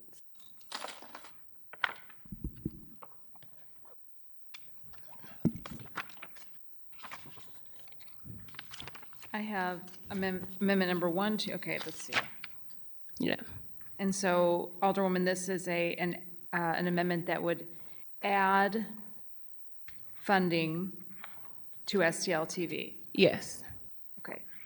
You want me to go to the next ones, or do you want me to do them all at once? Or you can introduce. Why don't we go ahead and introduce all of your amendments at the same time? Thank you. Okay, excellent. So the next amendment that I would like to take us to is Amendment number 8, which is the other ad. I know every single one of my colleagues are overly familiar, as well as every city resident. This is an ad for overtime for our refuse department. I think they came before us. They also gave us a very compelling presentation. We've seen instances in the public, we've seen them go on strike. We've just seen them do a number of things. They've kind of said, hey, really pay attention to us And I know for myself, I'm getting emails. I think I've probably gotten 4 since this morning from constituents talking about the quality of their services and having trouble with that picking up. And so the purpose of this amendment is to make sure that our refuse department, our refuse employees, that they have everything that they need, and to make sure that our community is getting the service that they need, and that we're able to keep our streets clean and offer the services as we should to our constituents as they deserve, and support our staff while they do that. And then I will go ahead and, since that comprises amendment number 8, I'm happy to go ahead and take us to amendments 7 and 9, which are very similar in nature.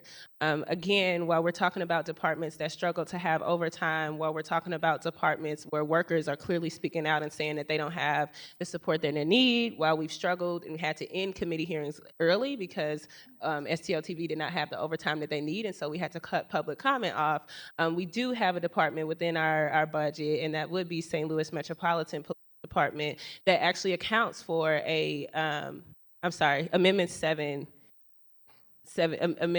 5 and 7. Sorry, that's what I'm talking about now. Those are the cut amendments. They account for themselves within their budget to have about $9,600,000 or so as far as negative staff and attrition. So they've actually said, about 95 positions we predict that we won't staff.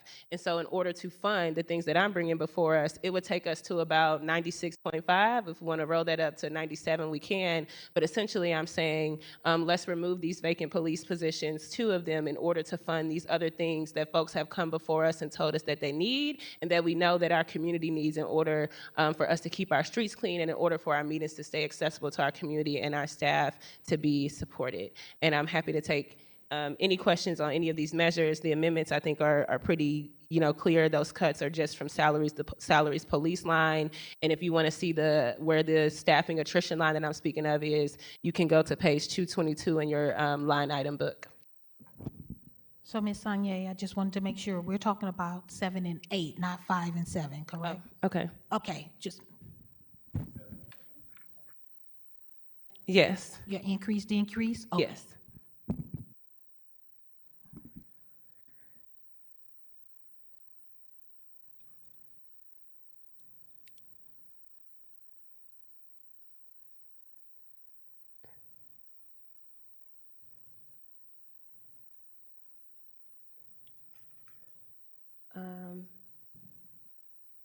I don't know where Madam Chair went.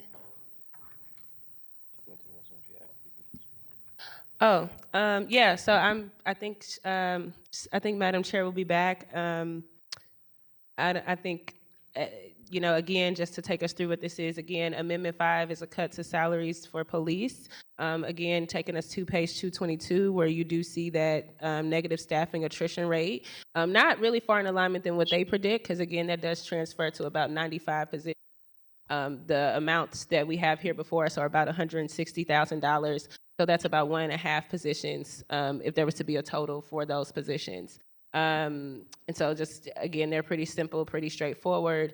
And then again, if you want to see the specifics of what we're trying to add, that would be Amendment 6 and Amendment 8. And Amendment 6 outlines what we're going to do for St. Louis TV, and Amendment 8 outlines what we're, the move to the refuse department for their overtime amounts is very specific by line item. Funds match up with funds. And so that's pretty much a synthesis of those amendments. I'll take questions from the committee, and we'll just go ahead and do questions on all 4 amendments. Alderwoman Boyd. Yeah, I guess my question, she said that she was looking to change SLTV, and if I'm off, tell me, you were looking to change SLTV to give them an increase in salary? Almost, Is that Alderwoman. what you were saying, Sonia?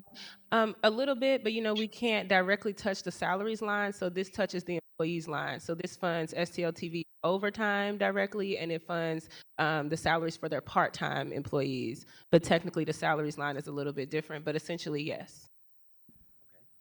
Okay, and so I know we can't touch the salary line, but with the overtime, I know they were given the overtime before, but it still put them in the red. So how is this gonna be different? How is these dollars gonna make it different for them?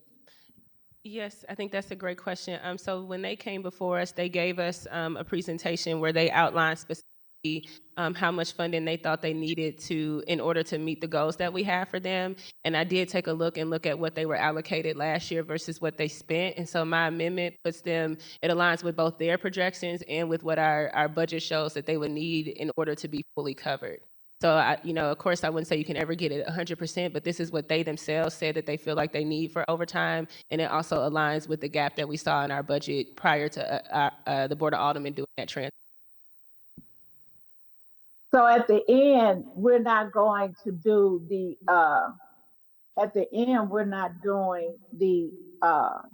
you're giving them overtime, but we're not addressing the salary. But we doing anything with upgrading equipment or what they need to do the job? Yes, Alderwoman. So we are doing salaries for per performance employees because we can't do it for the part-time employees since they don't have the unions and things. But to your question about the supplies, we're also giving them funds for computer supplies. And then also, I don't know if you remember, Mr. Harrell spoke about wanting a software licensing to help the compatibility of his systems. And so this also gives them $15,000 for the computer software licenses, that program that they requested, which was also in the presentation that they gave to us. Okay, all right. And then with refuge, you're looking to increase the pay, or are you moving? Explain that to me again. Of course. I'm looking to give them the overtime money that they need. Again, I would love to touch their salaries, but that's kind of a higher up conversation. So what we can do is propose an add to their overtime budget so that we can make sure, especially I think knowing that they're going to be shifting models from the six shifts, 10 hours a day. This would make sure that if they need overtime with their budget, they would have what they need. So it's not a salaries touch, it's an overtime touch, but of course that will go back to them in pay. Okay, and so you adding to these two departments, and you're taking from what department to add to those you found dollars at? Yes, ma'am. We're taking from police salaries in order to fund these other things. So I have pointed us to page 222, where you can see the attrition rate that the police department accounts for themselves in their budget. I'm sorry, actually, I think that was the wrong page, but we're taking it from police salaries. I'm basically saying, hey, the police department accounts that they'll have a little bit under $10 million in negative staff and attrition rates left over. So I'm saying, can we take an additional $160,000, which would account for 1.5 positions in order to fund these things that we know that our constituents need right now and would be able to impact them right away. It doesn't touch it doesn't increase it grandly. $160,000 is not that large. And also according to the positions that they were unable to staff in the previous fiscal year, it wouldn't put them in the red, but that's where the money is coming from. Okay, thank you. No problem. And it is 1/10% of the police budget. I would add that as well. Okay. Alderman Oldenburg.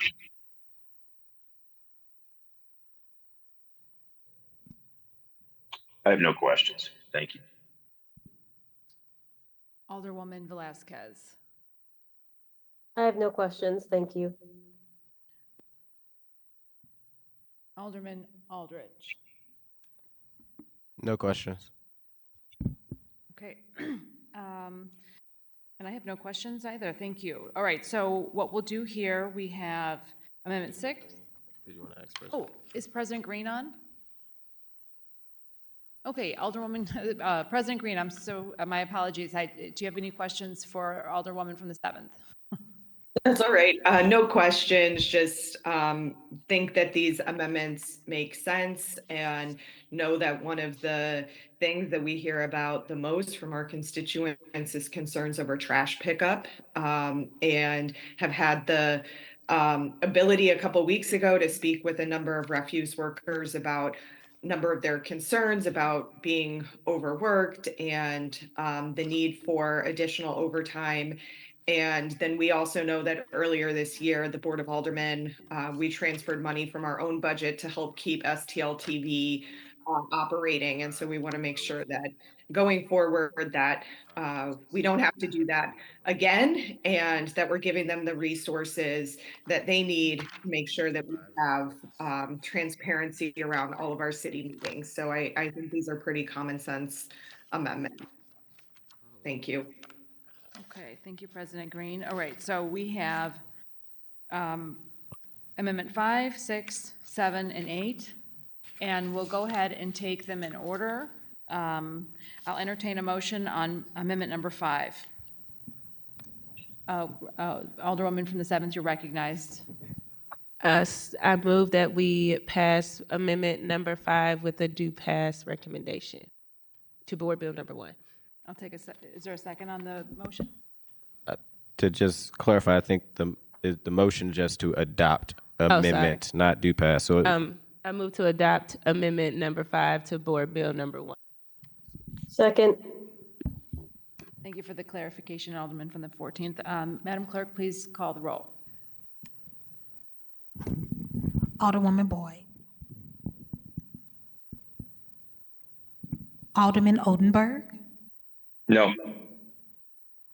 Alderwoman Velasquez. Alderwoman Velasquez, you're on mute. Aye, thank you. I'm sorry, did you say aye, Ms. Velasquez? Yes, aye. Thank you. Alderwoman Sanye. Aye. Alderman Aldrich. Aye. Chair Spencer. No. Alderwoman Boyd. No. President Green. President Green. I'm an aye. We have 4 aye votes and 3 noes. And with that, we've adopted Amendment number 5 to Board Bill number 1. Alderwoman from the 7th, you're recognized on Amendment number 6. Thank you. I would like to move that we adopt amendment number 6 to Board Bill number 1. Do I have a second on the motion? Second. Madam Clerk, please call the roll. Alderwoman Boyd.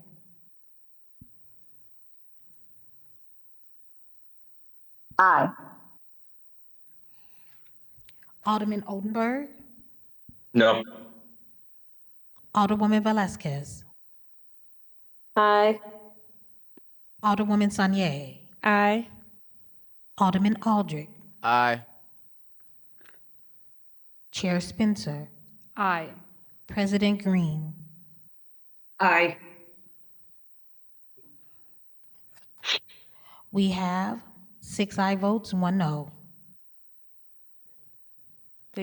Alderwoman from the 7th, you're recognized on Amendment number 7 to Board Bill number 1. Thank you, Madam Chair. I would like to move that we adopt amendment number 7 to Board Bill number 1. Second. Alderwoman Boyd.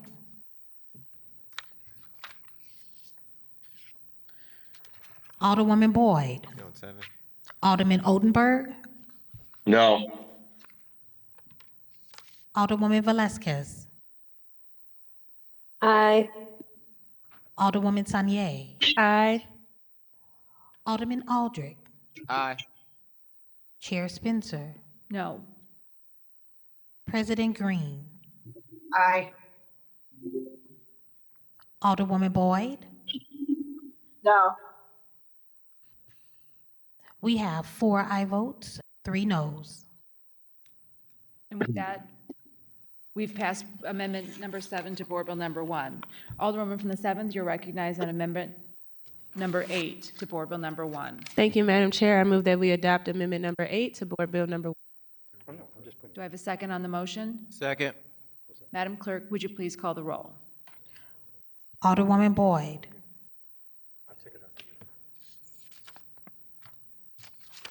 Alderman Odenberg. No. Alderwoman Velasquez. Aye. Alderwoman Sanye. Aye. Alderman Aldrich. Aye. Chair Spencer. Aye. President Green. Aye. Alderwoman Boyd. Aye. We have 6 aye votes, 1 no. Could I make a statement, please? Yes, Madam Vice Chair, you may. You're recognized. With all of these amendments, it would have been better if you did each individual one than all of them. I'm sorry, Madam Because Vice Chair. because that's a lot of amendments at one time, and so she had what 5 or 6, maybe 8 amendments. So I think it would only been fair to the budget committee if we did each one that way. I apologize, but that's just my opinion. Thank you, Madam Vice Chair. There were 4 amendments, and the Alderman from the 7th introduced them separately, but we did handle the voting fairly in rapid fire there. So I think I take your point, and we'll handle the next 4 amendments, which would be amendments 1 through 4, in a slower fashion. So it was a little bit confusing as well because the amendments went out of order given the introduction numbers and how they were handled by seniority of the committee members. So my apologies for not making that more clear on the front end. We started with Amendment 5, 6, 7, and 8. And now I believe we're going to move on to Amendments 1, 2, 3, and 4, which will be introduced by Alderman from the 14th. But I take your input on that, Madam Vice Chair.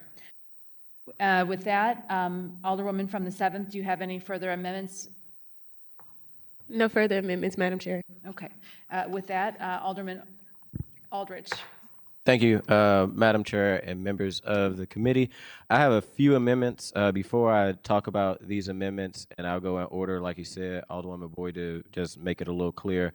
I did want to try to advocate, which it is not in the packets, for right to or impact attendance fund.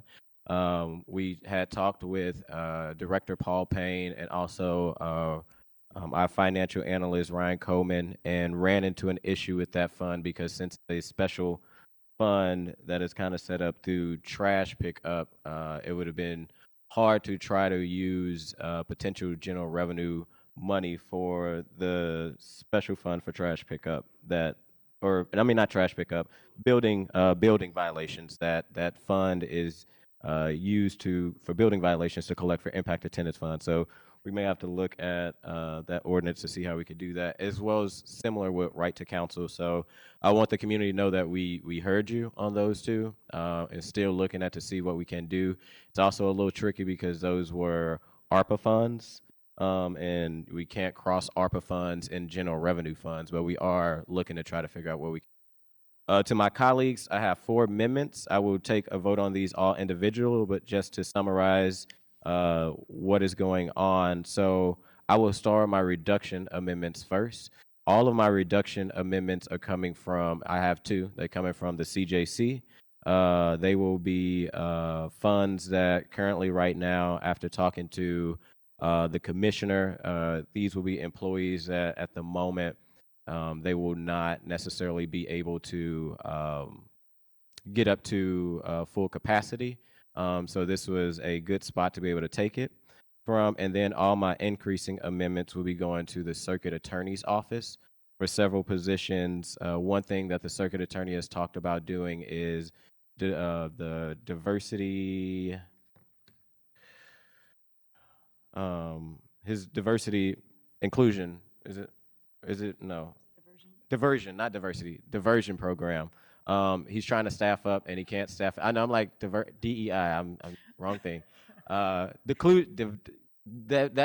Diversion program. So he's trying to get it staffed up and going to actually make sure to give people second chance. But right now he does not have an attorney for that. So through the increasing, it will be several positions, such as giving them the ability to have attorney for that. Also, they'll need a paralegal for that position, and then the other positions are for computer operations and another computer operation supervisor to make sure that their IT is all together. But again, to wrap that up, to make it not so confusing, we're taking away from the CJC of positions they won't be able to fill on both amendments, and we'll be increasing to the circuit attorney for their diversion program and then some computer positions to make sure that they got good IT. So with that, Madam Chair, I would take a motion to adopt amendment. Excuse me. Oh. I'm going to take questions from the committee first on the amendments, if we don't mind. Sounds like a plan. Okay, so I'll start with Alderwoman Boyd. Yes, thank you, Madam Chair. I guess my question, you take it from CJC, is it the salaries or positions, or where is the dollars coming from? Yes, ma'am. So in the drive is laid out. Amendment 1 will be reductions from salaries. So it would be taken away from positions, which will be taken away from the salaries, FICA, employment retirement plan, and employment retirement system, workers' comp, life insurance, long-term disability, which will be a total of $235,966. And we have already. So they'll never use those dollars? Correct, Alderwoman. So director already took several positions from that department because they haven't used them. And we're talking to the CJC commissioner, because I want to make sure I talk to her first to ensure before taking these positions that it wouldn't impact her. They don't expect to be able to get up to these 3 positions that it will be taken away, so it doesn't impact their operations. Okay, thank you. Alderman Oldenburg. No questions. Thank you. Alderwoman Velazquez. No questions, thank you. Alderwoman Saunier. Oh, and Madam President is still on. My apologies. Going out of seniority order. President Green. I go last, Alderwoman Spencer. That's okay. Excellent. You're last. President Green.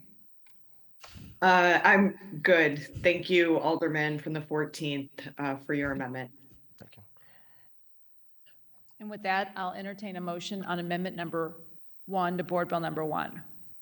I move to adopt amendment number 1 to Board Bill number 1. Second. Madam Clerk, please call the roll. Alderwoman Boyd. Alderman Oldenburg. Aye. Alderwoman Velazquez. Aye. Alderwoman Saunier. Aye. Alderman Aldred. Aye. Chair Spencer. Aye. President Green. Aye. Alderwoman Boyd.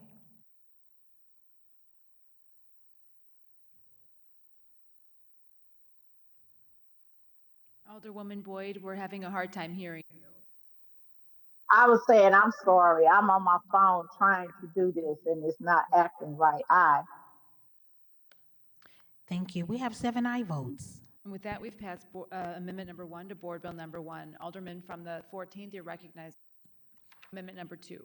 Thank you, Madam Chairwoman. So that was a decreasing, and the equal increasing to that amendment would be amendment number 2. This would be legal, 1 computer operator supervisor and 1 computer operator number 2 supervisor going to the Circuit Attorney's Office, and the same increasing amount from the reduction from $235,966. I'll take questions from the committee. Alderwoman Boyd. No questions. Alderman Oldenburg. Nope. Alderwoman Velazquez. No questions. Alderwoman Saunier. No questions. President Green. No questions. With that, I'll take a motion on amendment number 2 to Board Bill number 1. I move to adopt amendment number 2 to Board Bill number 1 as amended. Second. Madam Clerk, please call the roll.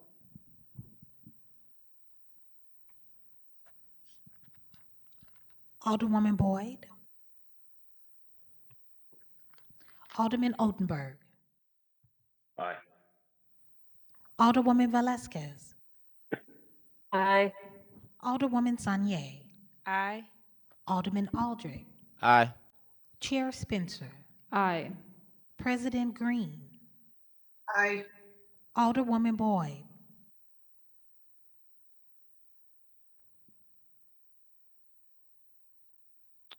Alderwoman Boyd, we're still having a hard time hearing you.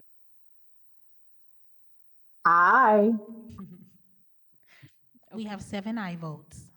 And with that, we've passed Board Amendment number 2 to Board Bill number 1. Alderman from the 14th, you're recognized on Amendment number 3. Thank you, Madam President, members of the board. Amendment number 3 will be Circuit Attorney Office has a Public Safety Sales Tax Fund. So what we're doing is just moving a position in that one, as well as funding 2 positions from that sales tax. So it will be given the authority for that department to be able to hire the attorney number 3, a paralegal, and a chief data process analyst. So all in the same department, but moving money so that they can hire. And that is what the reduction is of $300,133. I'll take questions from the committee. Alderwoman Boyd. No question. Alderman Oldenburg. No questions. Alderwoman Velazquez. No questions. Alderwoman Saunier. No questions. President Green. Questions? And with that, I'll entertain a motion on Amendment number 3 to Board Bill number 1. Thank you, Madam President, or Madam Chair, members of the board. I move to adopt Amendment number 3 to Board Bill number 1 as amended. Second. Previous row. Hearing no objections to previous roll, Amendment number 3 to Board Bill number 1 has been adopted. Alderman from the 14th, you're recognized on Amendment number 4 to Board Bill number 1. Thank you, Madam Chairwoman, members of the committee. Amendment number 4 is an increasing amount to that decreasing that just passed, again, to allow the circuit to hire up those 3 positions for their office. And with that, I open up for any questions. Alderwoman Boyd. No questions. Alderman Oldenburg. No, thank you. Alderwoman Velazquez. No questions. Alderwoman Saunier. No questions. President Green. No questions. And with that, I'll entertain a motion on Amendment number 4 to Board Bill number 1. I move to adopt Amendment number 4 to Board Bill number 1 as amended. Second. Previous row. Do we have one printed? Can you give me a copy of that? Yes. Can you send it to me? With Isaiah, I don't have the drive. It's not loading for me. With that, we've adopted Amendment number 4 to Board Bill number 1. Was there any objections to the previous roll? Hearing no objections to previous roll, we've adopted Amendment number 4 to Board Bill number 1. Okay, and with that, we have gone through amendments to Board Bill number 1. We now have adopted 8 amendments to Board Bill number 1. And now I'd like to consider our next course of action. Considering that we now have some amendments to our Board Bill number 1, our city's budget, it has to go back through the P&A and be approved.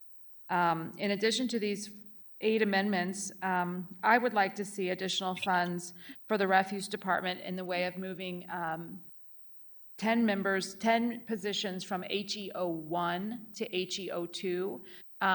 Because these are a change in classifications, and because we didn't have a figure from the refuse department or the streets department as requested, we've asked our financial analyst, Ryan Coleman, to prepare an estimated cost of that move.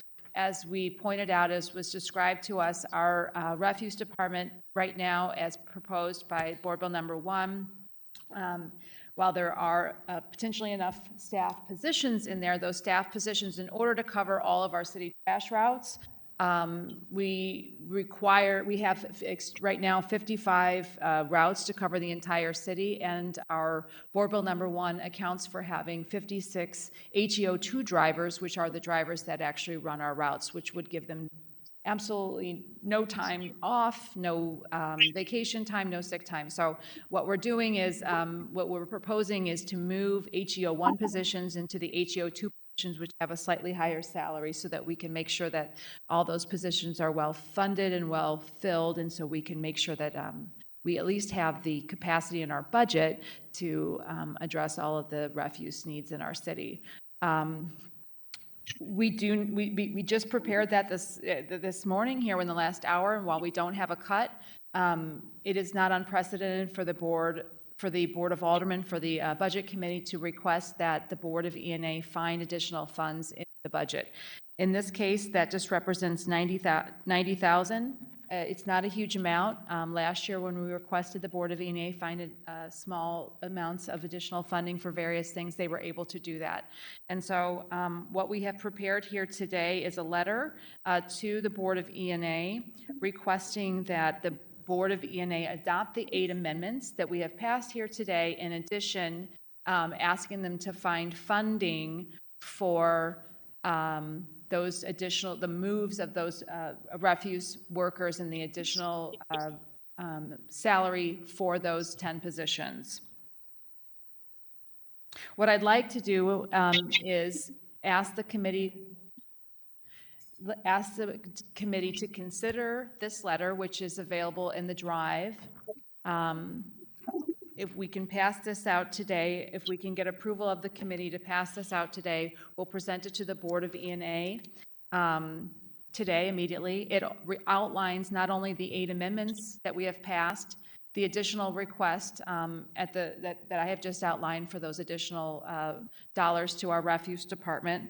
And it also requests the Board of E&A consider holding an additional hearing of the Board of E&A on June 17th.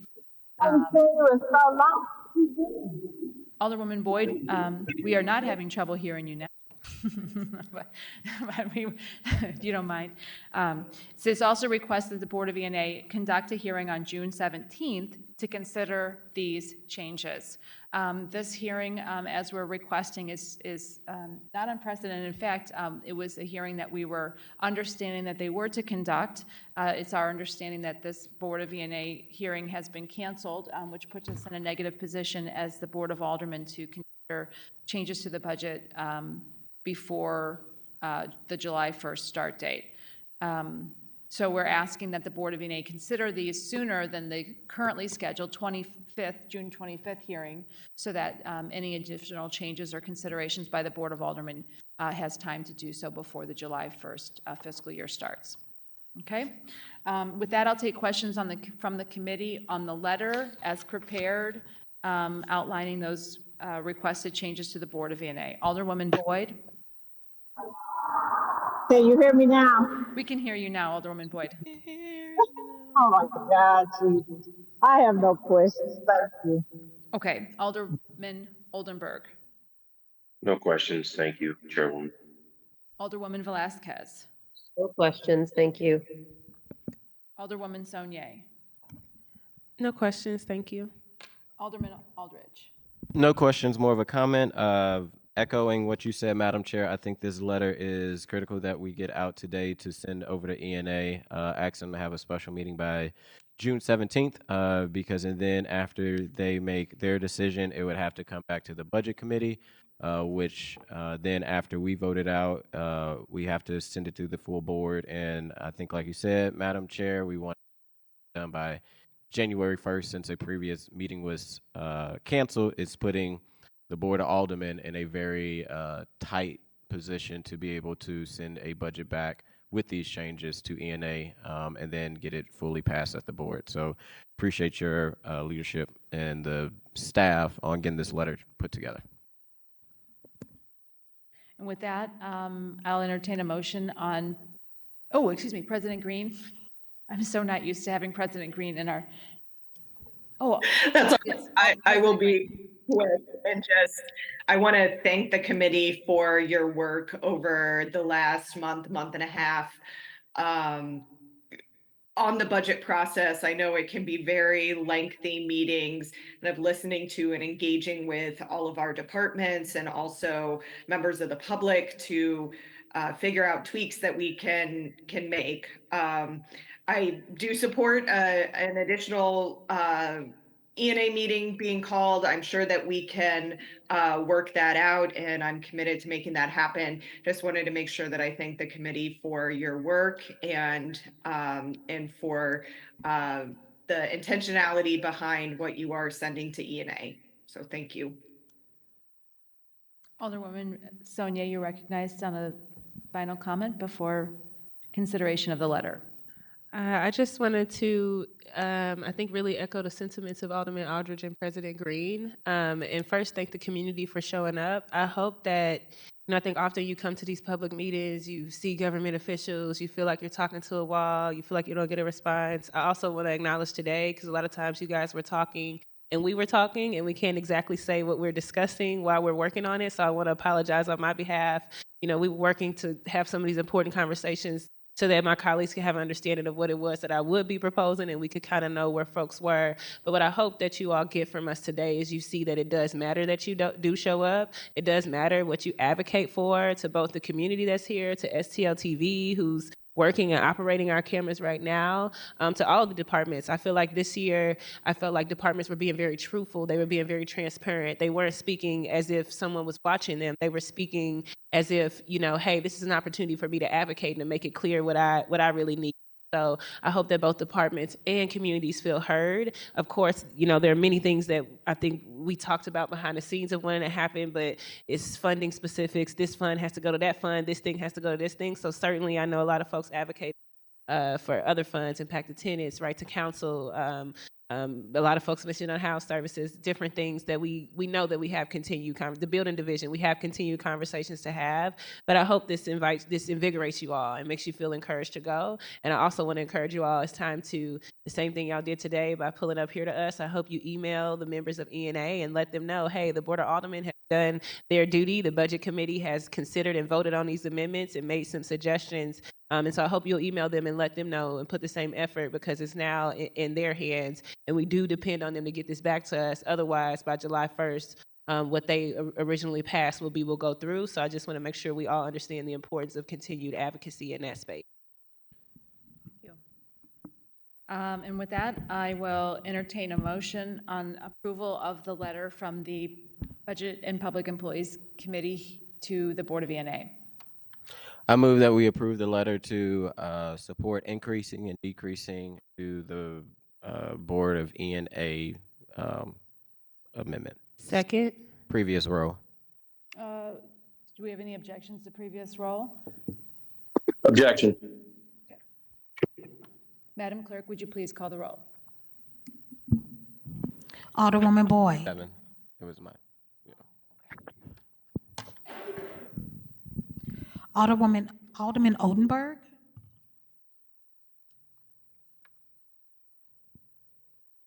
Alderwoman Velazquez. Aye. Alderwoman Saunier. Aye. Alderman Aldrich. Aye. Chair Spencer. Aye. President Green. Aye. Alderwoman Boyd. Alderman Odenberg. Present. And with that, we have. One present and 5 ayes. Thank you, Madam Chair. With that, we have approved the sending of this letter. Madam Clerk, would you mind?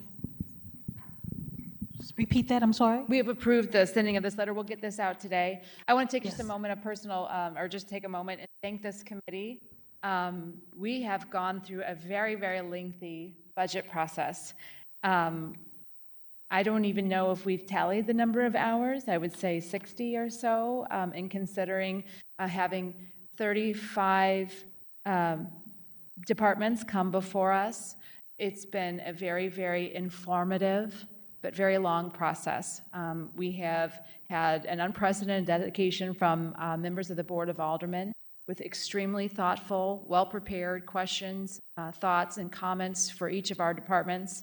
And I think it was very, very instructive to certainly the Board of Aldermen, certainly the members of this committee, but even members of the public, and to the departments themselves as we explored things that our city is funding, isn't funding, and the budget as a whole. We've had a great turnout from members of the public here today in 2 previous public engagement sessions. So I want to recognize that and lift up STL TV and our staff for really making sure that happened. Special shout out to Isaiah for doing so much work to wrangle us all through this process. To Ryan Coleman, our financial analyst, who's done a great job really helping us. To our budget director, Paul Payne, who has the very thankless job often of just being, preparing the enormity of our city's budget, and members of this committee for your leadership in the last few days, especially Alderman Aldrich and Alderwoman Saunier, who really exhibited such a large amount of leadership in getting us through the last couple of days. And with that, I'm pleased to have that we announced that we have several meaningful changes to our city's budget. I'm looking to the alderman from the 14th. I've forgotten several people I'm sure that I need to thank here. STL TV for going above and beyond and making sure that we're online, being present in the community, being prepared on time for each one of our hearings, despite the fact that we never started on time, and always continuing to have us available throughout. Madam Clerk Ora, who's done a fantastic, fabulous job keeping us in order this entire budget season. And who else have I forgotten, Alderman, from the 14th? I think you forgot yourself, Madam Chairwoman. So I want to thank you for all the hard work you and your team put together on this, even from last session. And Alderwoman Saunier was new on this. We do have another new member, Alderwoman Velasquez, and I think you've been very intentional about making sure that we dive deep into the budget and being able to give space for all the people to have time to ask questions, no matter how long it went.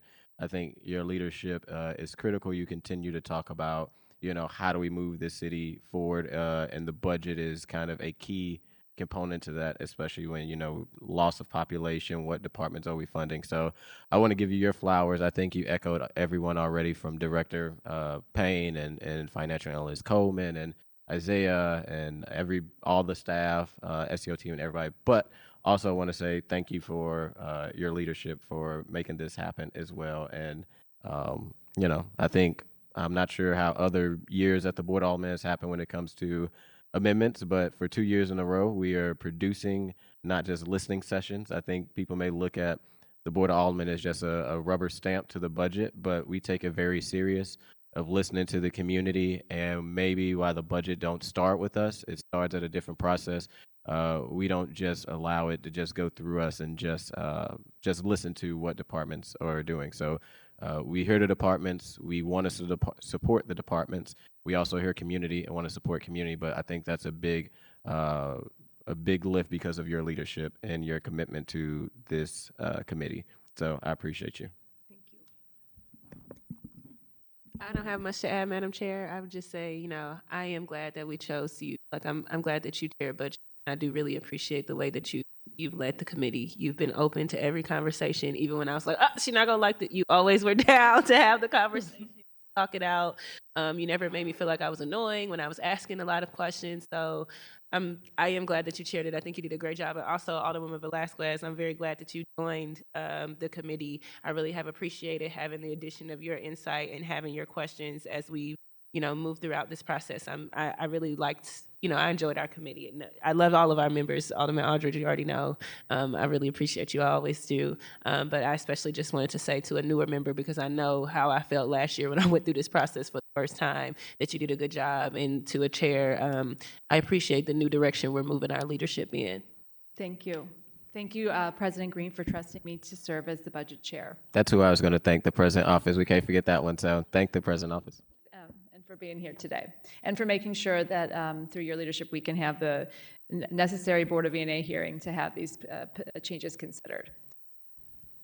And with that, I'll take a motion to adjourn this very long and productive budget season here. So moved. In our committee. Second. As hearing no objections, Objection. we're going to adjourn anyway. Roll call. Oh my God.